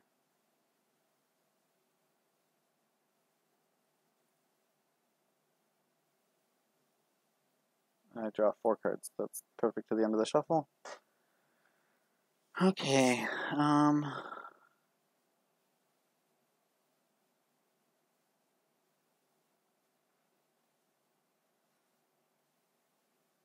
I think I could use another squire. And how many cards have I discarded? I've discarded a lot of cards, so embassy is an okay card to play. And masquerade. Let's pass a copper. Trash a copper. Squire for actions. Discarded 3 coppers, so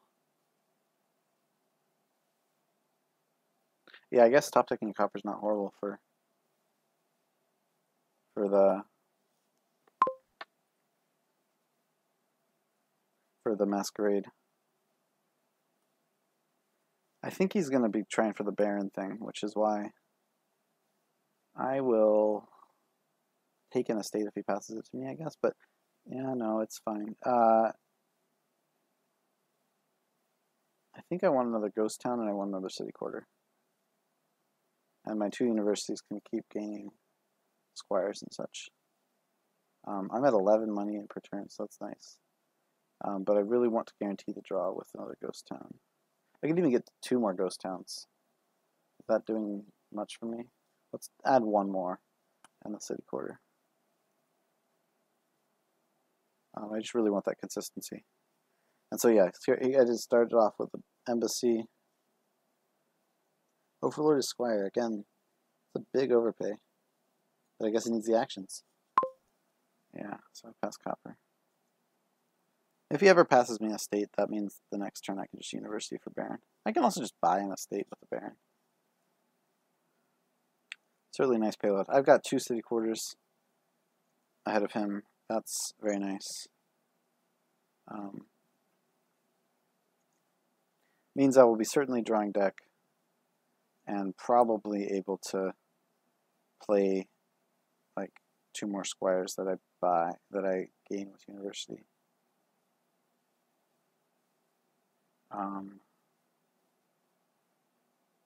That's a terminal embassy. I'm happy to see that because he's not going to be doing too much. He gets his ghost town. Okay, so my ghost town. I draw both city quarters. Well, I still want an embassy, I think. And now I just draw a ton.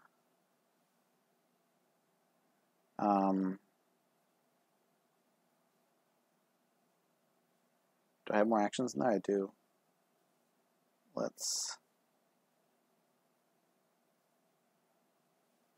just embassy. Yeah. Now I can afford to university twice, and then so university for squire.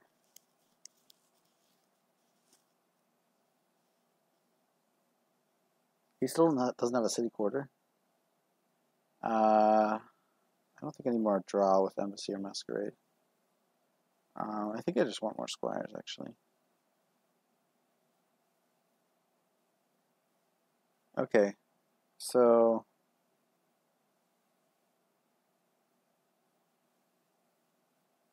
could I top deck an embassy? I probably could. Now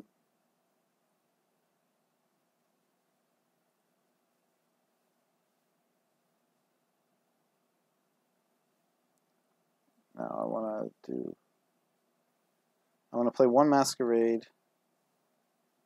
So I want to discard this stuff. Because if I top deck a copper, that's okay. Okay, I top deck an embassy. That's great. What does he pass me?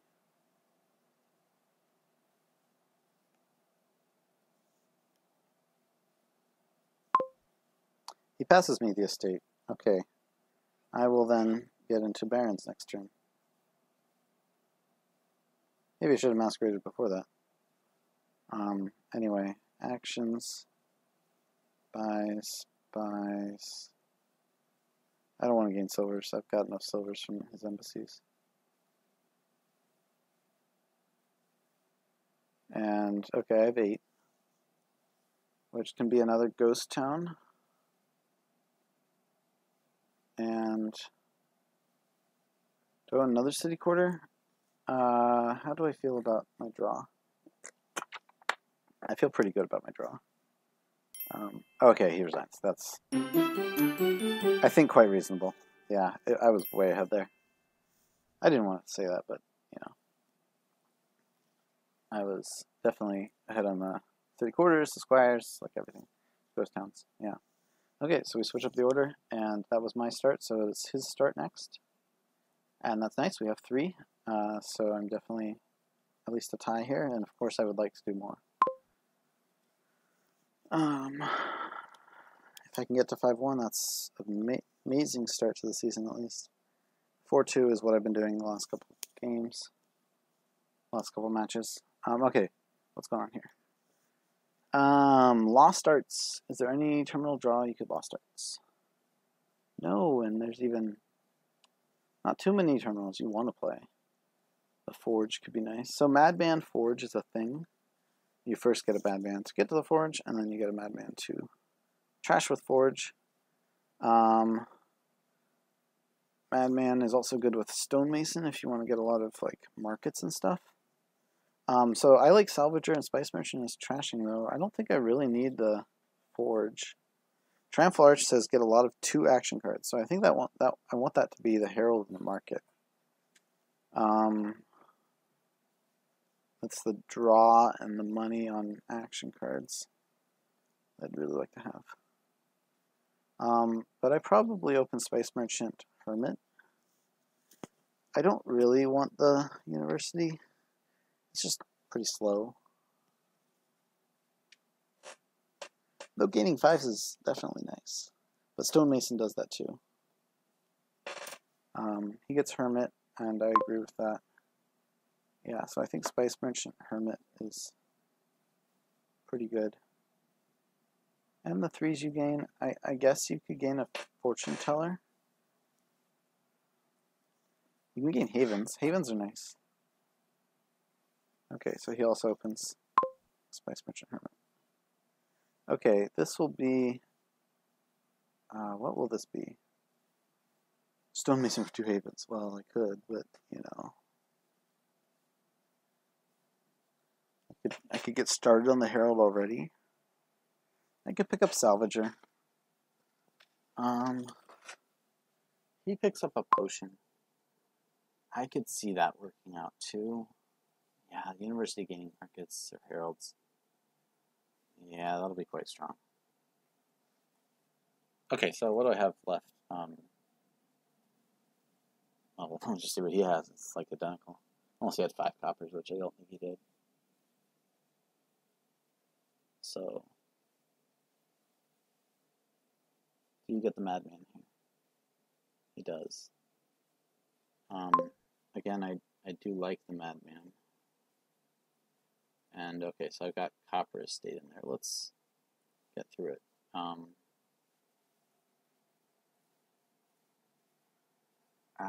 I think I do get the Madman. There's otherwise moving like a Haven. I mean, yeah, this is a pretty clear Madman play. All right. So I get to University. We've had pretty much identical turns so far. Like literally 4 coppers potion, 4 coppers potion, Spice Merchant, trash, Hermit, Madman.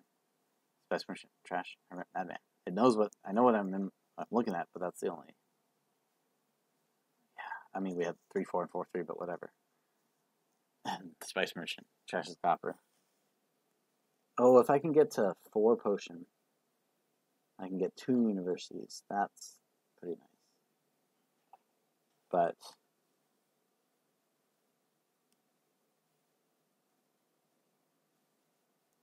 I don't think that's possible. No, I can get to Madman. That's what I can do.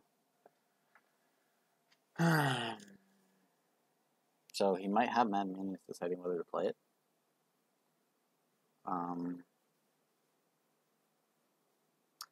Another way to get Madman is to spend your action, your buy on Lost Arts, but I don't really see Lost Arts being that useful here.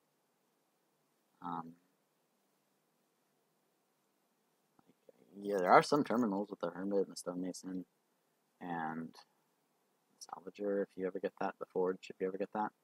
But you really just want a ton of Heralds and Markets, and yeah. So I could consider not drawing here and just doing the, well, if I got to 4 potion that way, I would do it.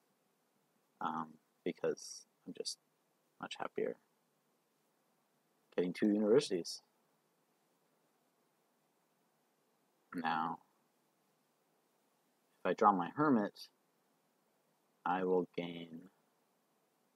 still buy the university. Okay, I'm not going to think through every situation. There are a number that would make me think, and that's probably what he's thinking about. How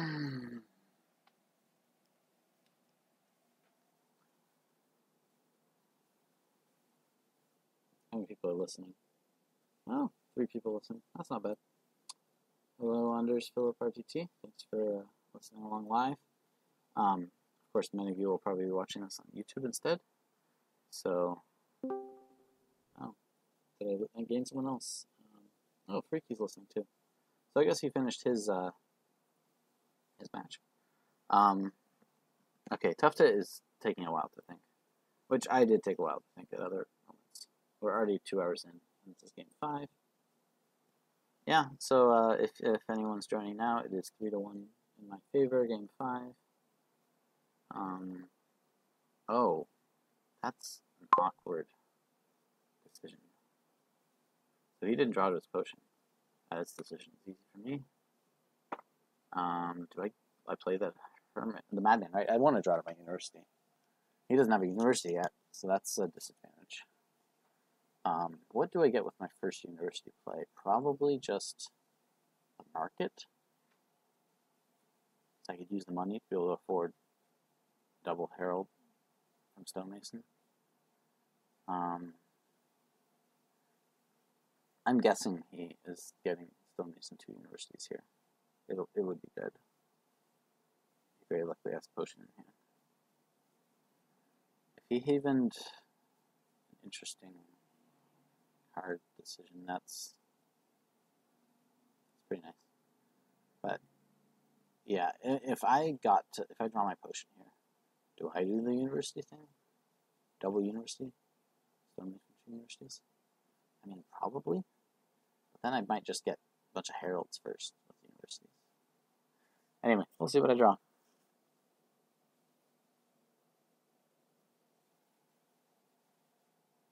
Ideally, I will play university. Well, I don't know if I want to get more universities first, actually. If I don't have 6 money, that would mean that I don't have the ability to double Herald. If I don't have the ability to double Herald, I might just get another Madman. And, well, no, okay. I'm probably not going to be in that situation with a Madman play. Yeah.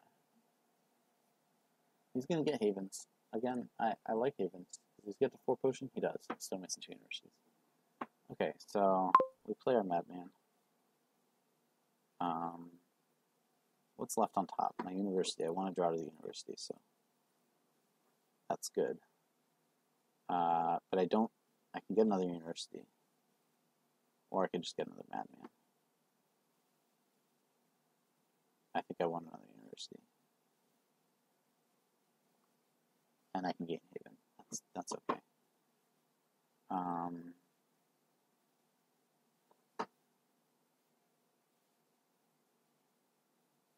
Well, I think I want another university.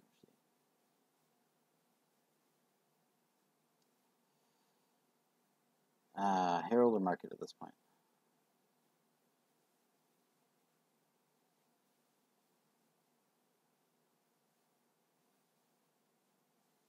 I'm buying another university.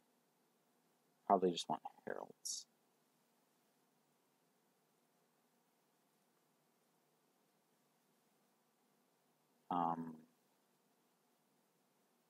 Yeah, I have tons of actions. I could get another hermit. I could do a double madman thing. But I think Haven is fine too. I'm sad I didn't have that copper instead. But yeah.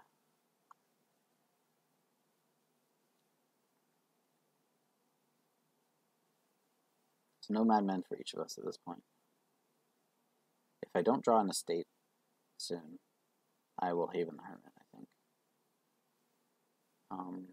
I did my first university gain. We each have 2 universities. So I have that extra herald, I guess. At this point, he has an extra Haven and stonemason. So I guess you can university gain markets and stonemason them to heralds. That's probably going to be what he does, given he has a stonemason. Or he's just trash copper. Okay, so how are we on copper trashing? He buys the 3rd Haven. So is he hoping to get the Triumphal Arch points from Havens? Okay, let's...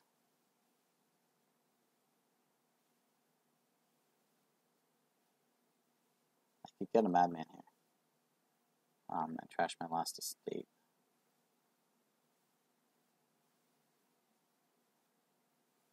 Okay, I'm definitely not saving a state. If I save copper, I didn't draw to either university, so I have 2 universities and the herald in there. I think I do want the madman. Or I could just get the 3rd university. Then I have to set aside the hermit. No, I want to play the hermit, so I want to trash. I'll set aside potion, I think. Unless I want to set aside copper. Let's set aside potion. Okay. Sorry, I'm taking way too long to think about this. I don't think I even need another hermit, except for like madman things. So I think I'll just get another haven and end my buys and get the madman. Okay, so there's a trade-off here. If I herald into the madman, which is like a 2 in 4 chance, then I overdraw and I don't get to play what I university. Okay, I have a card set aside, the potion, right? So I can play a university first. Then I'll have 5 cards in hand. If I herald into the madman, I would have also 5 cards to draw. So I would do draw 5. Like it is a 1 in 4 chance, but it's something I want to optimize. If I don't herald into the madman, the order doesn't matter. Well, actually, it kind of does, because I could herald into the spice merchant. I could also herald into the haven.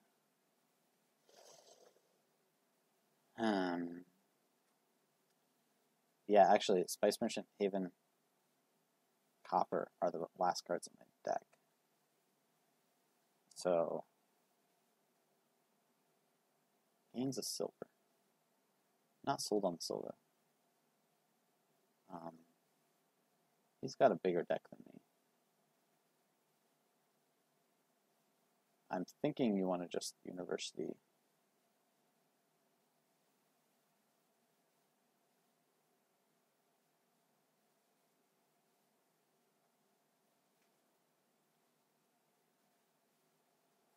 Yeah, he's got the 3 havens.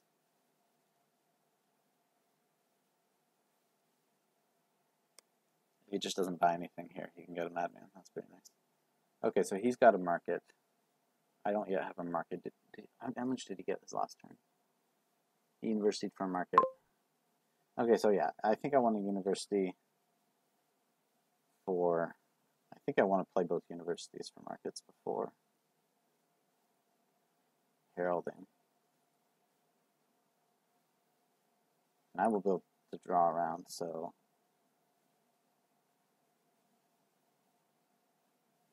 I want to do that. Yeah, I'm going to play the Spice Merchant for money. So, do I want more universities?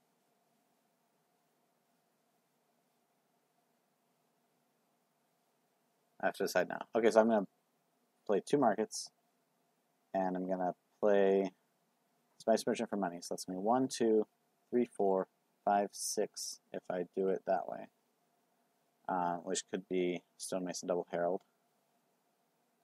Or it could be, instead of 6, it could be 5 in a potion, which could be Stonemason Double University. And I set aside copper. And then I don't really have that much draw. I don't have that much to draw. Well, universities. So 4 universities, and then I would just like get a ton of heralds. Okay, I think that's fine.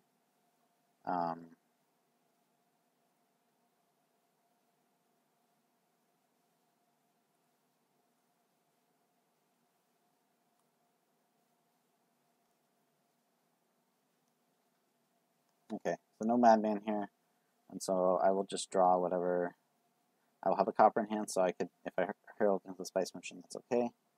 Herald into the Stonemason, I can trash a market for 2 heralds. That's okay too.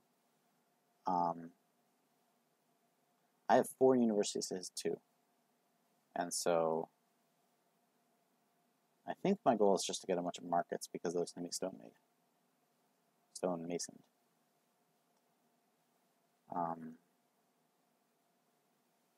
If I herald into the Haven, then I will probably just set aside that same copper. I mean, there's no real harm with playing 1 market first, I guess, because I can still stonemason the other one. So I will probably play 1 market first and see what I draw. I am not worried about drawing around because I only have a single herald and these 2 markets and a Spice Merchant.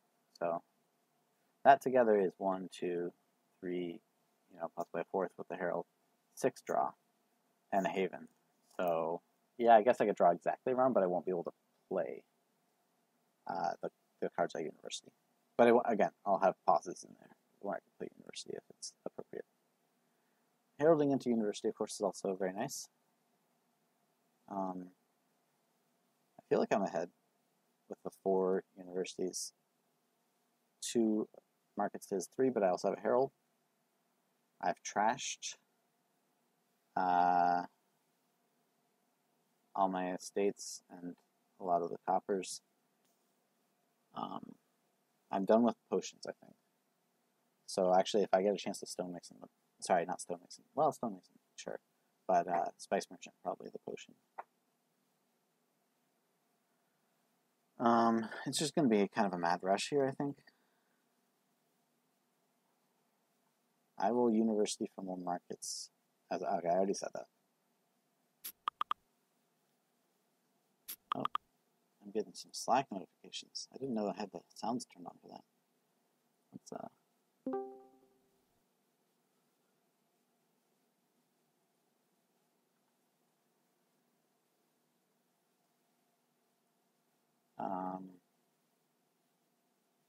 see about my settings there.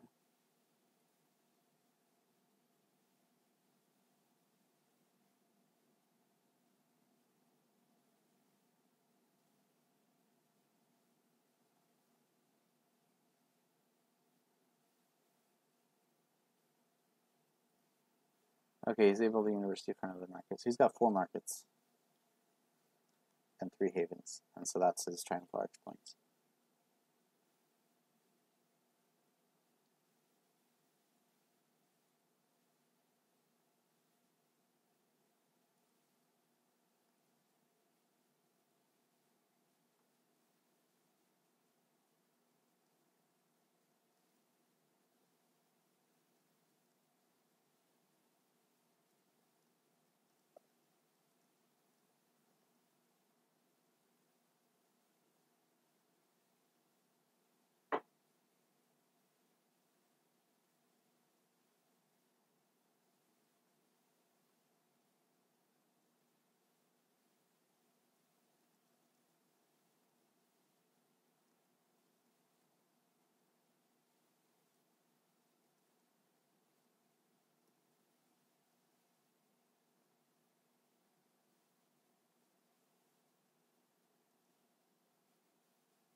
Yeah, so he has the 5 markets now. And yeah, these piles could evaporate really fast. He even probably has a stonemason in hand, but no market because he just gained 2.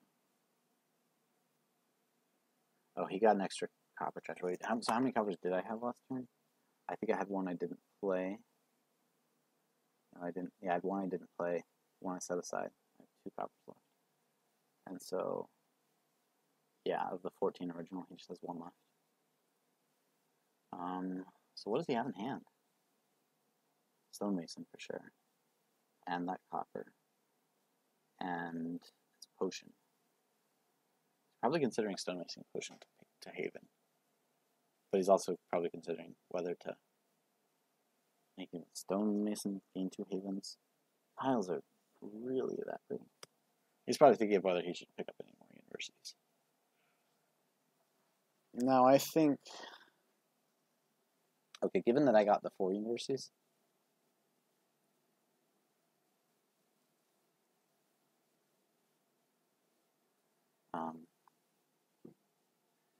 given that I got the 4 university, I think I need more heralds, and so I will stonemason a herald, and I will probably make heralds my target. Yeah, I don't think he can do stonemason double herald here, even though he has that 3 money, because again, he has... Does he have a madman? Oh, he has a madman. Okay, so he's got a madman in hand with stonemason, so he could draw up to those markets. Stonemason potion for 2 havens. He could then... Playing Madman with a single card in hand is a little bit desperate. But, okay, he's not going to play his Madman. He's going to save it for the opportune time, and he's probably going to get 2 more universities here.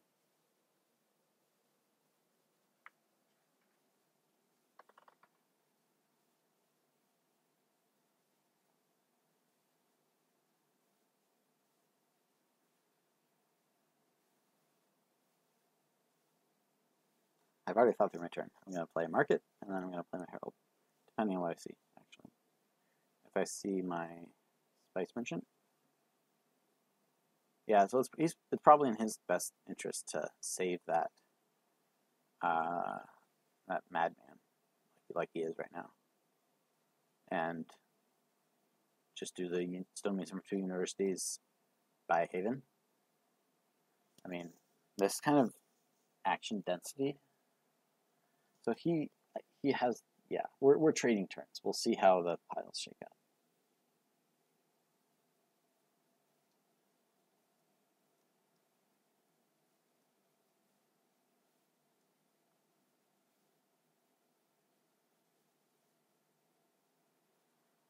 University and 2 havens. Okay, so his 5 are coming from his 5 markets and 5 havens. I drew a university. Okay. I'm still going to play the herald. And I haven something. Okay. I think the copper, because I have the stone. Yeah.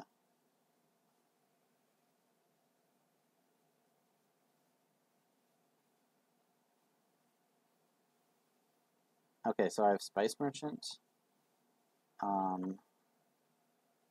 These are all my universities. I have Spice Merchant, and what else do I have in my deck? Oh yeah, 1 other copper. Spice Merchant and copper.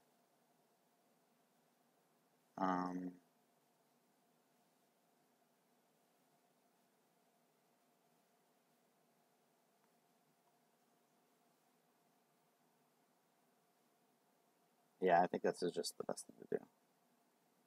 Pick up 2 more heralds. University for... Now I gotta watch these piles. There's no way to drain the universities for him. Unless Stonemason market into potion by override, yeah, all that stuff. I don't think that's gonna happen. He does have Madman, but that's... So if I drain the markets, can he end it?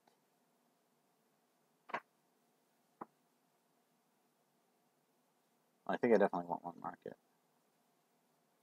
And 1 herald, and now I have to think. 12 points, because I have 4 heralds and 4 universities. So I'm not going to pick up any more points by getting any more triumphal arch points, actually. Whereas he definitely can, but if I drain the markets, then he can't. So if I drain the markets, though, does he pile? I think I have to take the chance.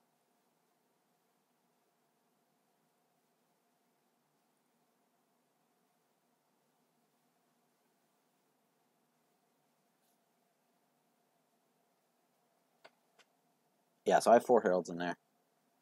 And did I also have... Oh, I also have 4 markets. I gained 3 more markets. And yeah, I have 4 heralds, 4 markets, 4 universities. At least I still have the potion, so I could pick up 2 more universities for the triumphal arch points. On stonemason overpay, of course. And then I can still stonemason the market into 2 more heralds.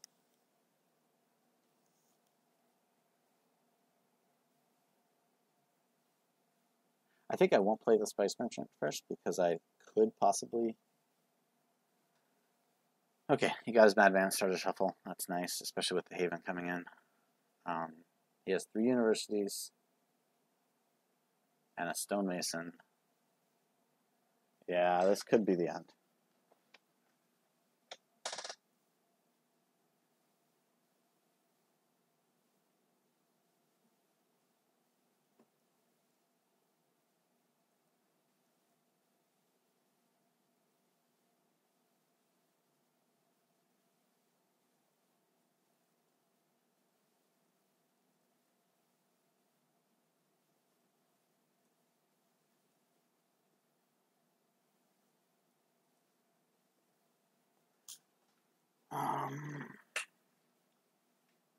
Yeah, how are we doing on this? It's already 2 hours, 30 minutes. This is a tricky game 5, though. Now, if he doesn't pile...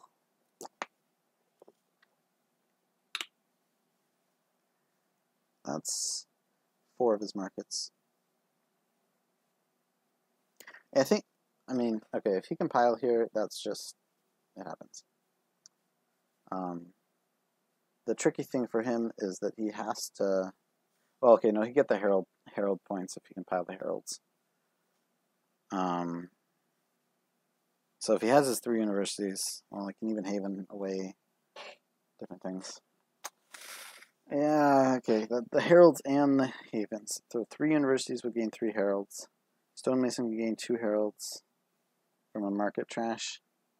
And you need to buy a herald and 3 Havens.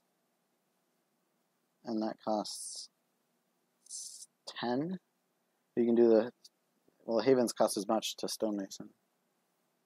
I don't think he has 10 money in his deck. You Spice Merchant, the 4, that's 6, yeah. So I don't think he can pile here. But that's maybe not thinking about every possibility.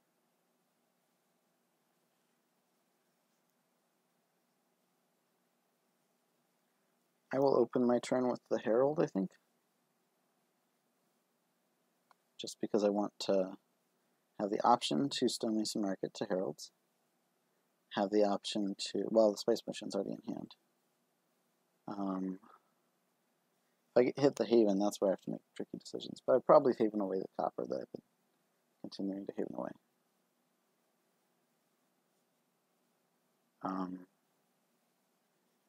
Yeah, so my hope for scoring here is, okay, we'll see what he can do. Let's see what he does. He's getting more Havens, which they aren't scoring for him. So he can't stonemason overpay like 3 times for Herald. He doesn't nearly the money for that.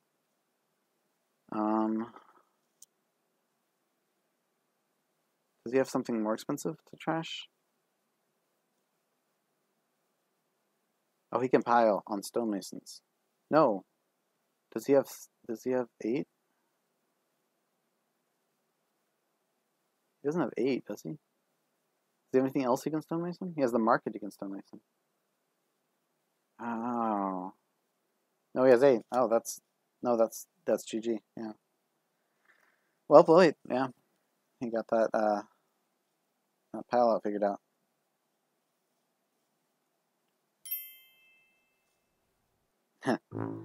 8 havens and stonemasons. Yeah. Well, good job. Good job, tufftaeh, seeing that pile out. And he does win a second. So we are at 3-2.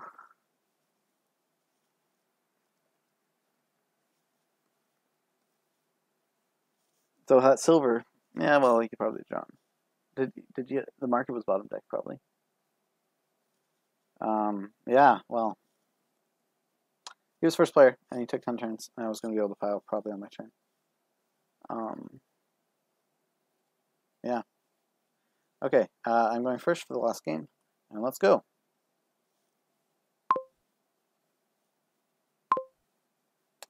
And let's look at the kingdom. So this is for the 4-2 that I want to get again. Seaway, dominate. What trashing is there? There's counterfeit. There's also workshop gardens, which is an old thing. If you seaway to workshop, would that be worth it? Probably not. There's upgrade. Okay, there's upgrade trashing with counterfeit trashing. There's outpost turns. You can get enchantresses down. Royal carriage, called on things. Menageries seem quite good too. Okay, yeah, there's the whole engine here. I think I want to get that enchantress.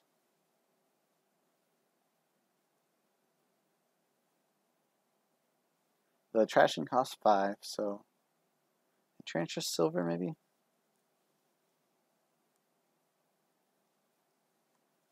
I'm not sure which one I get first. Probably the upgrade, just because it can get me nice.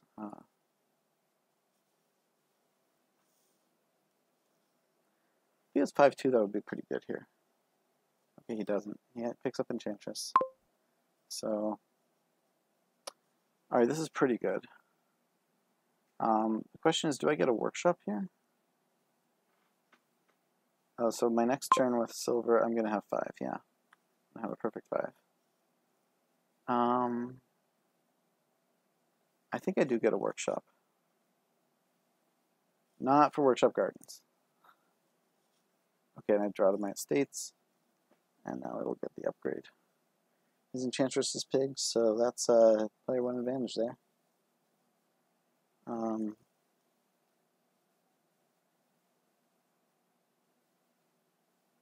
Yeah, the counterfeit is the other reasonable option.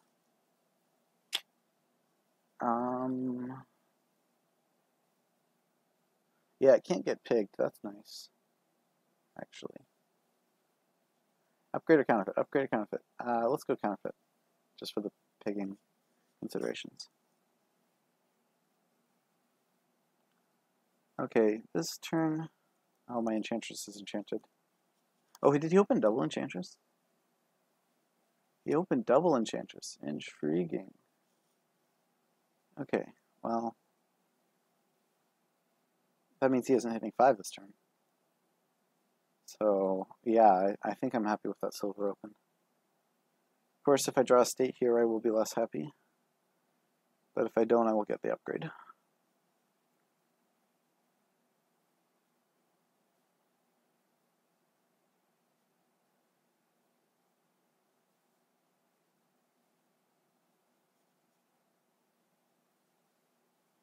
If I do get the estate, I think I will pick up another enchantress. Oh, he's getting his 3rd enchantress. If I don't, okay, I get the upgrade. Alright, this decision is trickier. I think I want it to be another enchantress.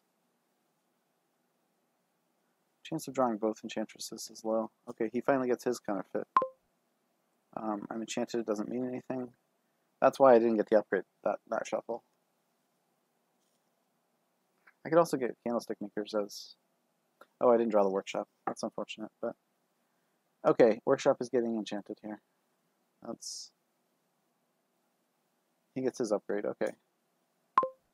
Workshop gets enchanted. Upgrade, trash. estate to third enchantress or menagerie. I think I will call royal carriages soon. I think I want the menagerie. That's 2 coppers trashed, and this will be the royal carriage. Or I could do a seaway menagerie, candlestick maker menagerie. Let's get the royal carriage. I want a royal carriage on my upgrade and that kind of thing. Unfortunately, this enchantress is probably going to be enchanted.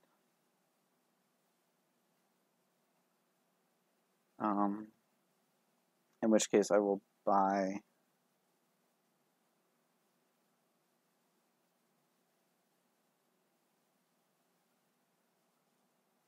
he got his royal carriage. Oh, I do get my other enchantress. Candlestick maker is decent. Okay. So I've got 2 enchantresses. Oh, his upgrade gets pigged. That's costly, I think. The upgrade is a key card you want to play. I could draw it here and then it would be pigged, unfortunately. If I draw the royal carriage, oh yeah, then I don't get it on the mat. Yeah. Yeah, we need to pick up more of these cheap actions. Mainly, I want menageries, because a pig menagerie is probably pretty similar to a regular menagerie, at least until we get trashed.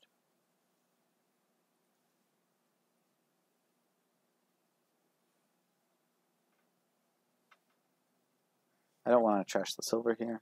I just want to trash coppers to get my menagerie draw working.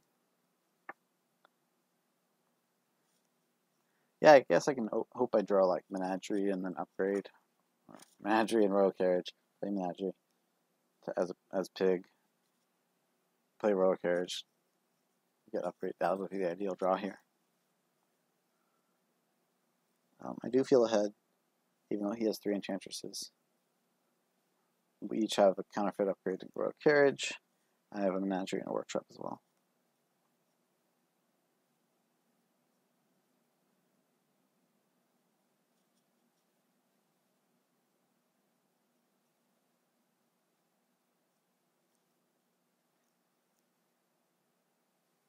He just gets a menagerie.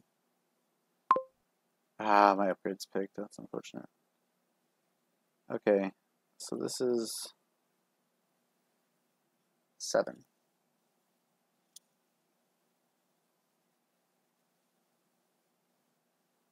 One other candlestick maker. They're nice pig options. I want the royal carriage. Okay. So given that I'm not going to draw with menagerie, it'll be what I pick here. Is he going to call royal carriage on enchantress? Yeah, he is. That's not bad.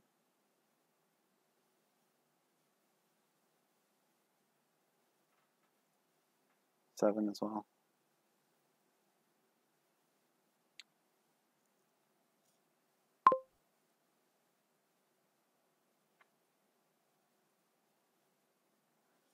Not calling it on the candlestick maker. Wait, so if I pig something, how does it work with royal carriage? First time you play an action card, you get this instead of following instructions. So you call royal carriage, you do get the benefit shown.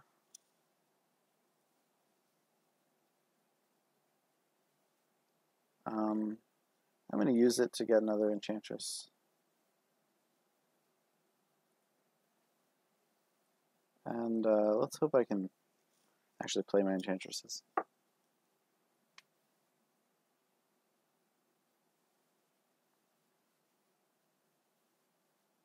It's obviously very nice for him. Yeah, I'd love to enchant more things. And throwing Candlestick Maker at the Enchantress is an okay outcome. I would love to get to a Menagerie here. And he gets the Royal Carriage's Enchantress. That's a nice draw.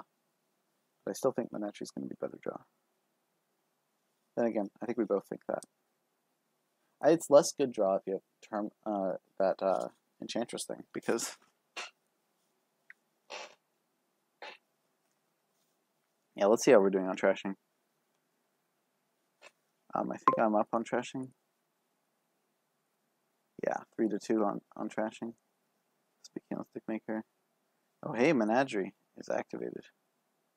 I'm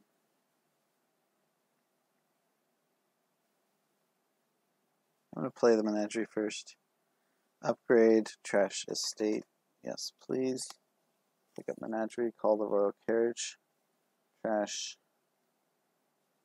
Copper. I might get trash the Workshop to Gardens just to move it up the chain. I don't have a token coming in. I think I want to trash the... I want to get two Enchantresses played? Or do I want a Workshop?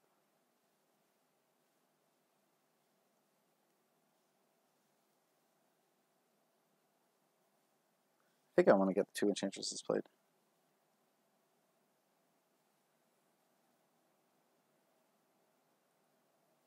Yeah, let's do that. And then, probably Menagerie. I'd love to have a 5 here, but I can't. So yeah.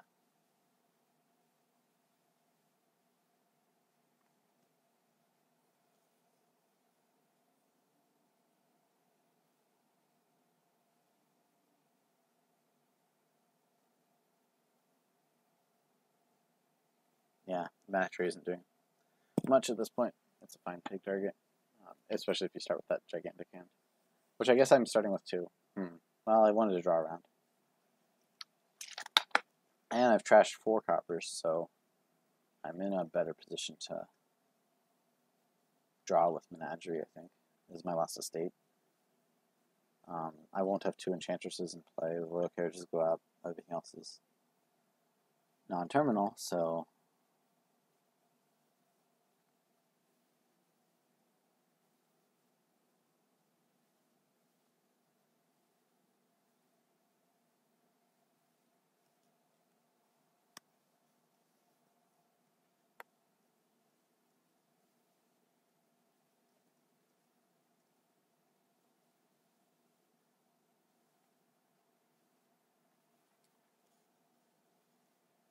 I want to say that last card is Menagerie. No, I played 2 Menageries last turn. I don't have to think about this, because I'm going to draw it either way. Let's see. Okay, he trashed a copper. And he's got his counterfeit. And he plays 2 Enchantresses. Yeah. So again, he's using up his Royal Carriage on the Enchantress.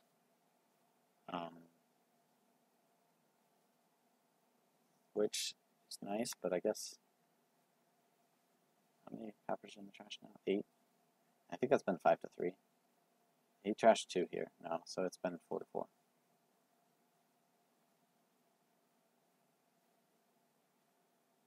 He still has 2 estates. Okay, yeah, Outpost is going to be the next thing I get. I'm pretty sure. That'll be a Candlestick Maker. It's unfortunate. The 2 coppers. Okay, let's upgrade.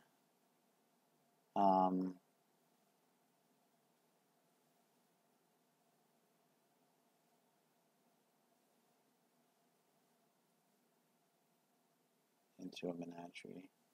No, I should not trash estate. I should trash copper, just in case I can call the Royal Carriage on this. I have a Royal Carriage on that, right? So I want to trash copper if I draw to a Menagerie, and I will draw to a Menagerie. That's sweet. Okay.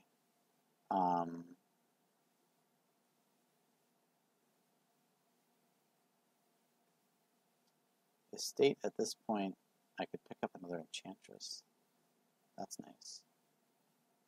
Play Royal Carriage on the mat. Menagerie. Menagerie.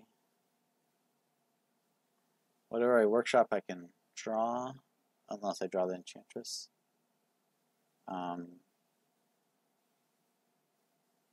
Well, I can't play the workshop if I... Yeah, the workshop is actually not working out so well. I'm not at the right number of actions.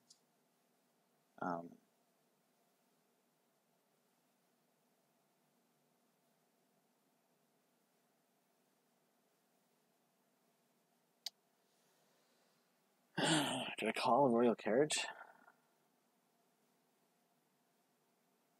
Yeah, then I don't have one on the map, but that's okay. Then I can do the workshop.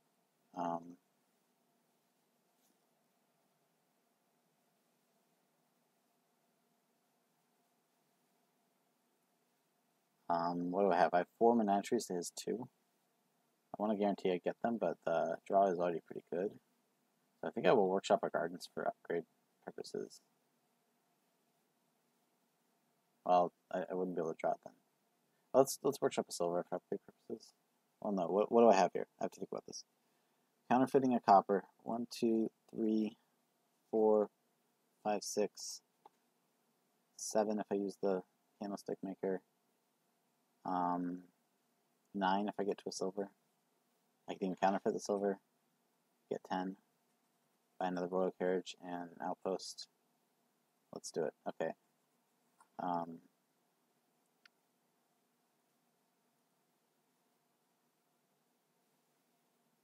Wait, is that true? Am I accounting correct?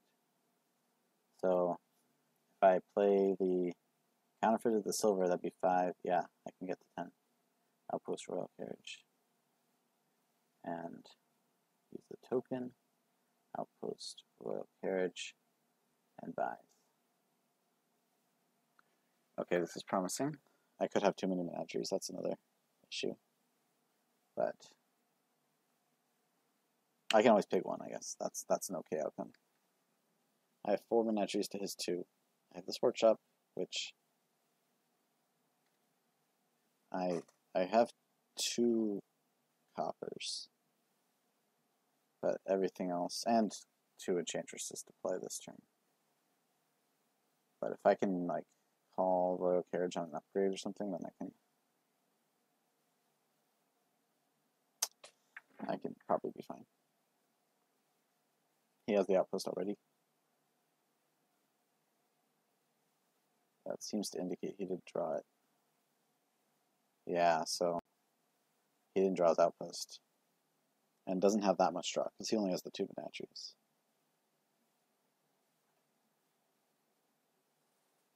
So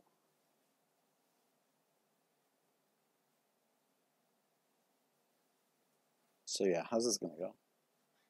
Well, I'll see what I draw.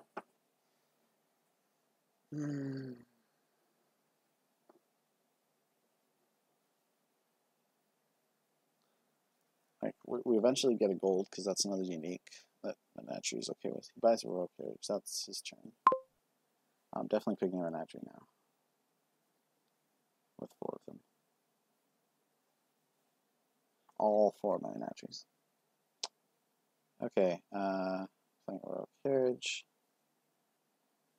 Upgrade, trash and copper.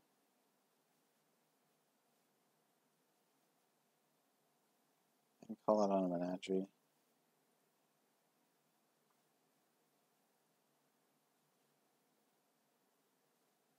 I can call it on a candlestick maker. I want to play 2 enchantresses and an outpost.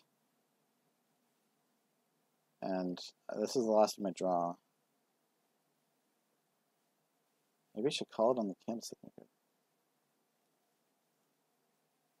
Like, it's better than calling out a Menagerie when I've already drawn deck. So yeah, let's do it.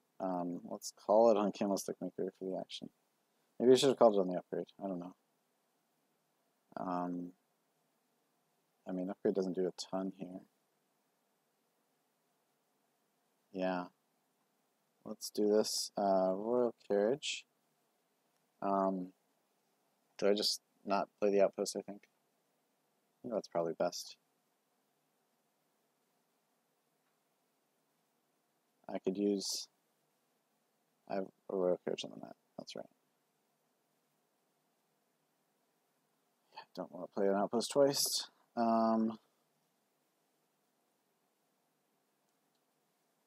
This is, I think, going to get me another royal carriage. So save the tokens and buy more stuff next turn. Get another workshop. Well, it's terminal. Okay, let's just Oh, the draw is pretty good. I could get a gold. Gold is, it's not that amazing here. The royal carriages are nice. They are my village. So let's go ahead and get one. And let's see what we got on this turn. Are we still enchanted? So, I'm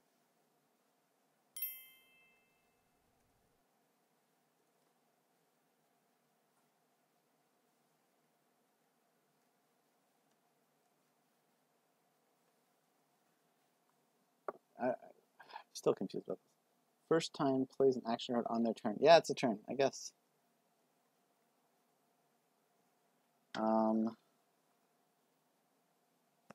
Which I could do as a menagerie. Do I even want to upgrade things? That's the other thing. What could I upgrade? Counterfeit to gold? Yeah. I guess.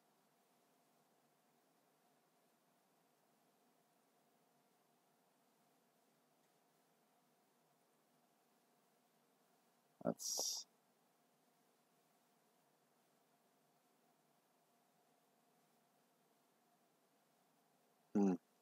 It wouldn't draw here. I have 2 more menageries in there. Let me play a candlestick maker. Upgrade. Counterfeit to gold. Call royal carriage. Upgrade.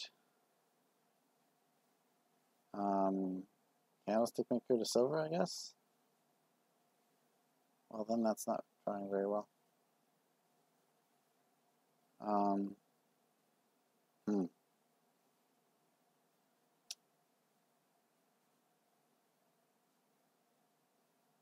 Not sure what I want to upgrade here. Yeah. I guess candlestick maker to silver is okay. And then I'll call another royal carriage on it to upgrade the silver to the gardens, I guess. Okay. That's fine. All that. Okay. Enchantress, get the royal carriage down. I can workshop for, I trashed a silver, right? So I might as well workshop for a silver. And royal menagerie.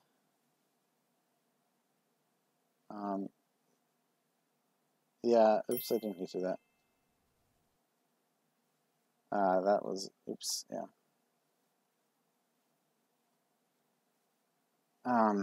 Yeah, oh well, okay. I didn't need to call that royal carriage. Got another enchantress. These silvers could cause a problem for me. Good girl? Bottom deck? I'm not sure what he's talking about here. The enchantress. So yeah, yes, enchantress is coming in.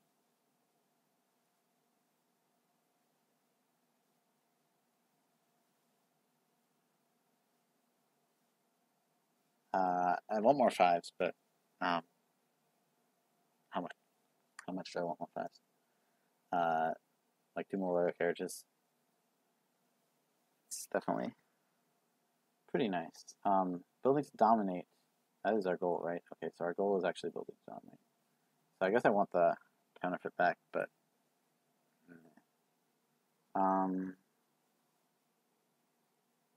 yeah, I'll just keep getting royal carriages. That's fine. Not the greatest start to the turn. Of course, I draw 4 more.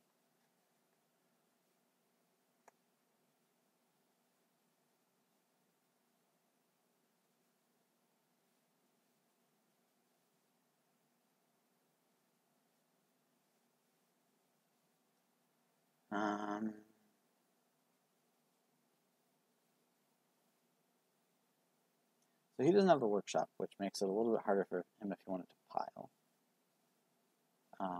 But the menageries and enchantresses are quite low. We each have 2 candlestick makers. We have to buys. Yeah, maybe it was a mistake to empty the royal carriages. Let's see. Let's see if he can pile here. That I didn't think about that double turns thing, and but he doesn't have workshop, so I can definitely think about where I can pile. Of course. has a bunch of royal carriages. He can upgrade into those things.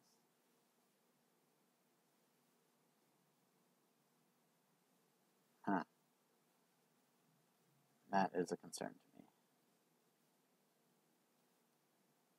It seems like he's not really using Menagerie as draw. He's using Enchantress as draw.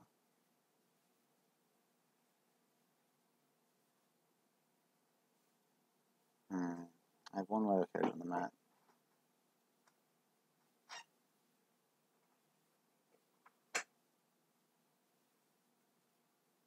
Yeah, so he's lowering piles, which indicates he might be able to pile up. But he lost a point on it. Or maybe he's just, now he needs the Menagerie draw. Trash and copper, okay.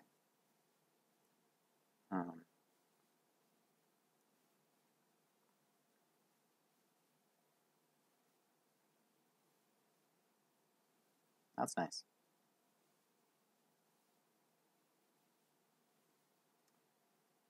Yeah, I don't think he has the buys to.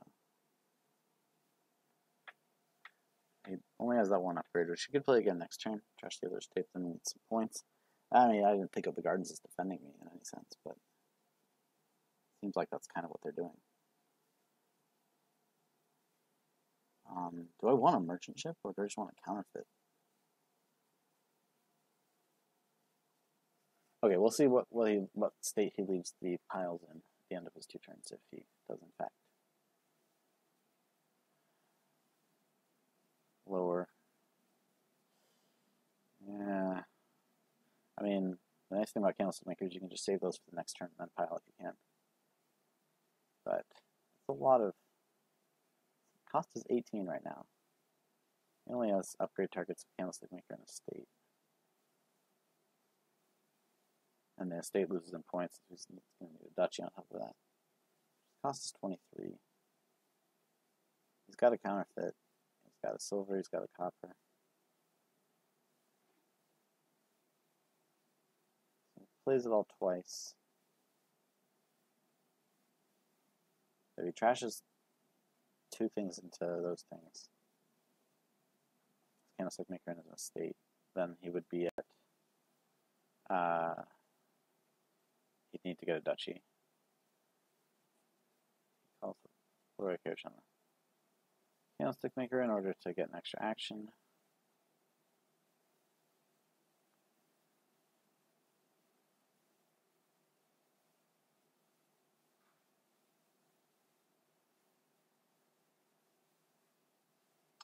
Double turns are very effective. I should have probably left a royal carriage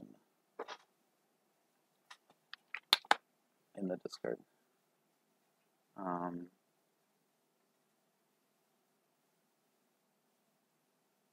In the piles. Yeah, I'm afraid I'm gonna get piled out here. That's a bit concerning. Okay, well, is it really? So if he's able to upgrade 2 things into those things, which is probably a reasonable expectation, then he would get, he needs 12, he needs 17 over the course of 2 turns. He currently has 4, 5, 6, 7, 8, 9, 10, 11, 12, 13, 14, 15, 16. He's probably very, very close, actually.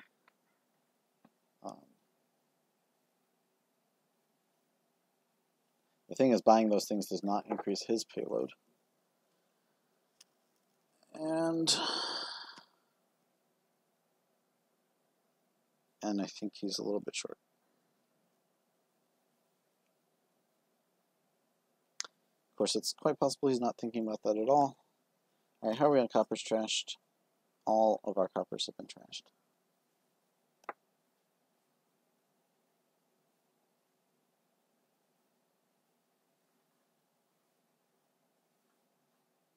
But okay, if he buys the Menageries now,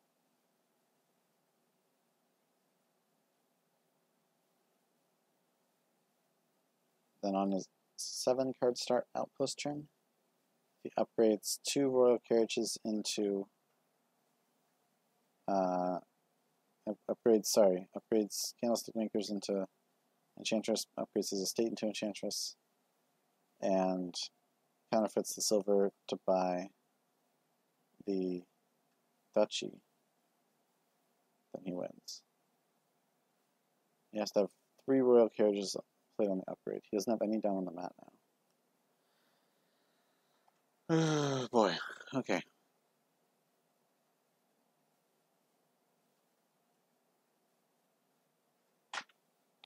His duplicates that would be a problem would be his enchantresses. Oh, but he only has 2 enchantresses played this turn, so he only has 1 enchantress left in his deck.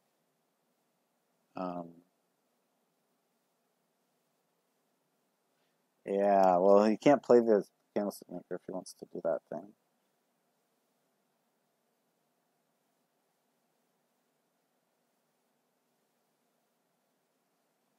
First card will be pigged.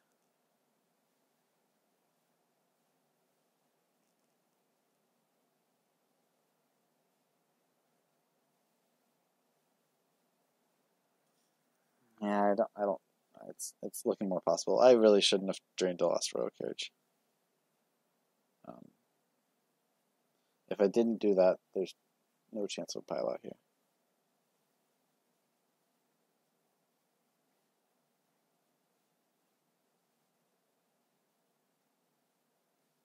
Okay, right, I have this 3 cards. So yeah, that's why I'm regarding this with 2. But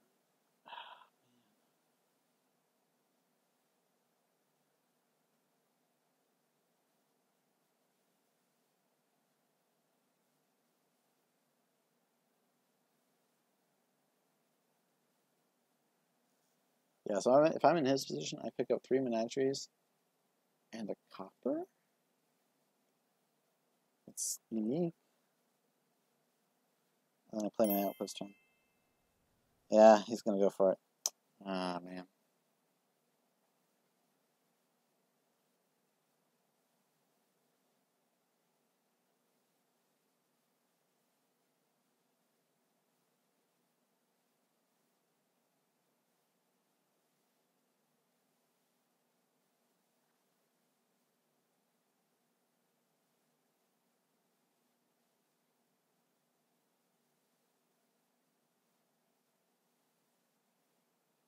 Yeah, so he does do the 3 menageries. Question is, does he pick up the copper?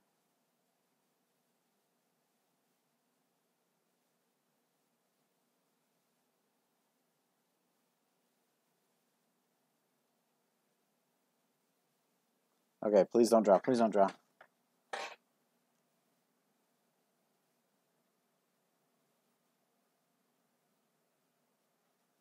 Please have 2 Candlestick Makers in hand and no upgrade.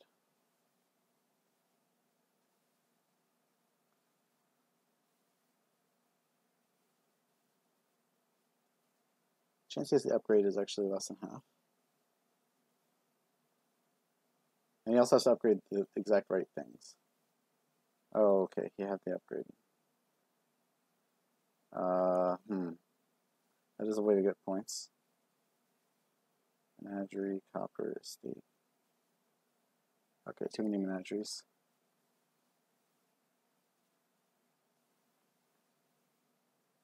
Can he get to 9? No. So he did the duchy thing. But I don't think he has 9 money in his deck. He's already played his upgrade, so that's not going to happen. He has the silver, he has the counterfeit. He counterfeits the silver.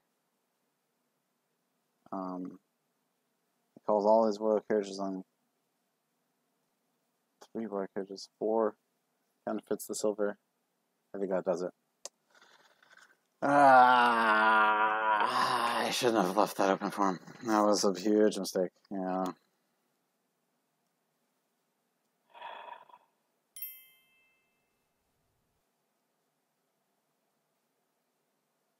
Did he trust the silver? Yeah, no, he has it, of course. And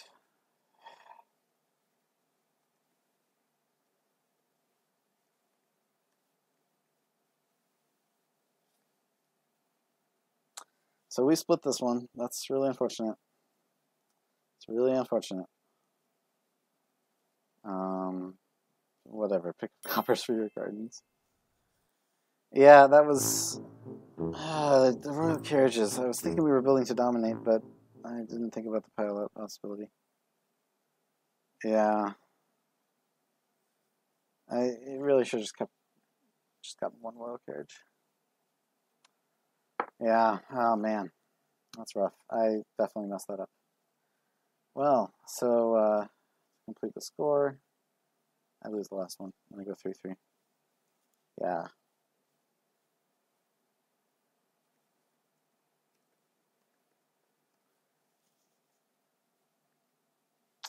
The double outpost turns. You can get a lot done in that turn.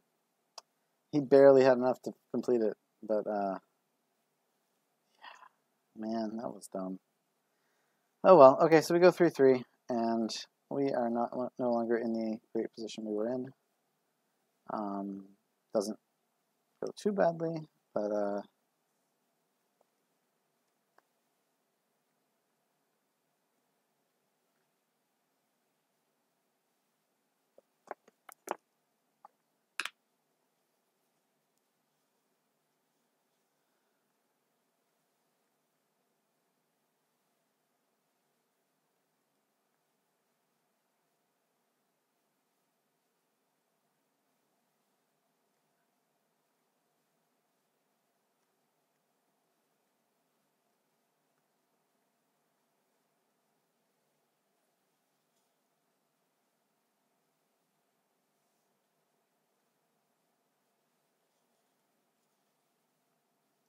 I need to finish my matches well. I'm I'm like undefeated in my first 2 games so far this season, and doing pretty poorly in the rest. Yeah, well, we'll see.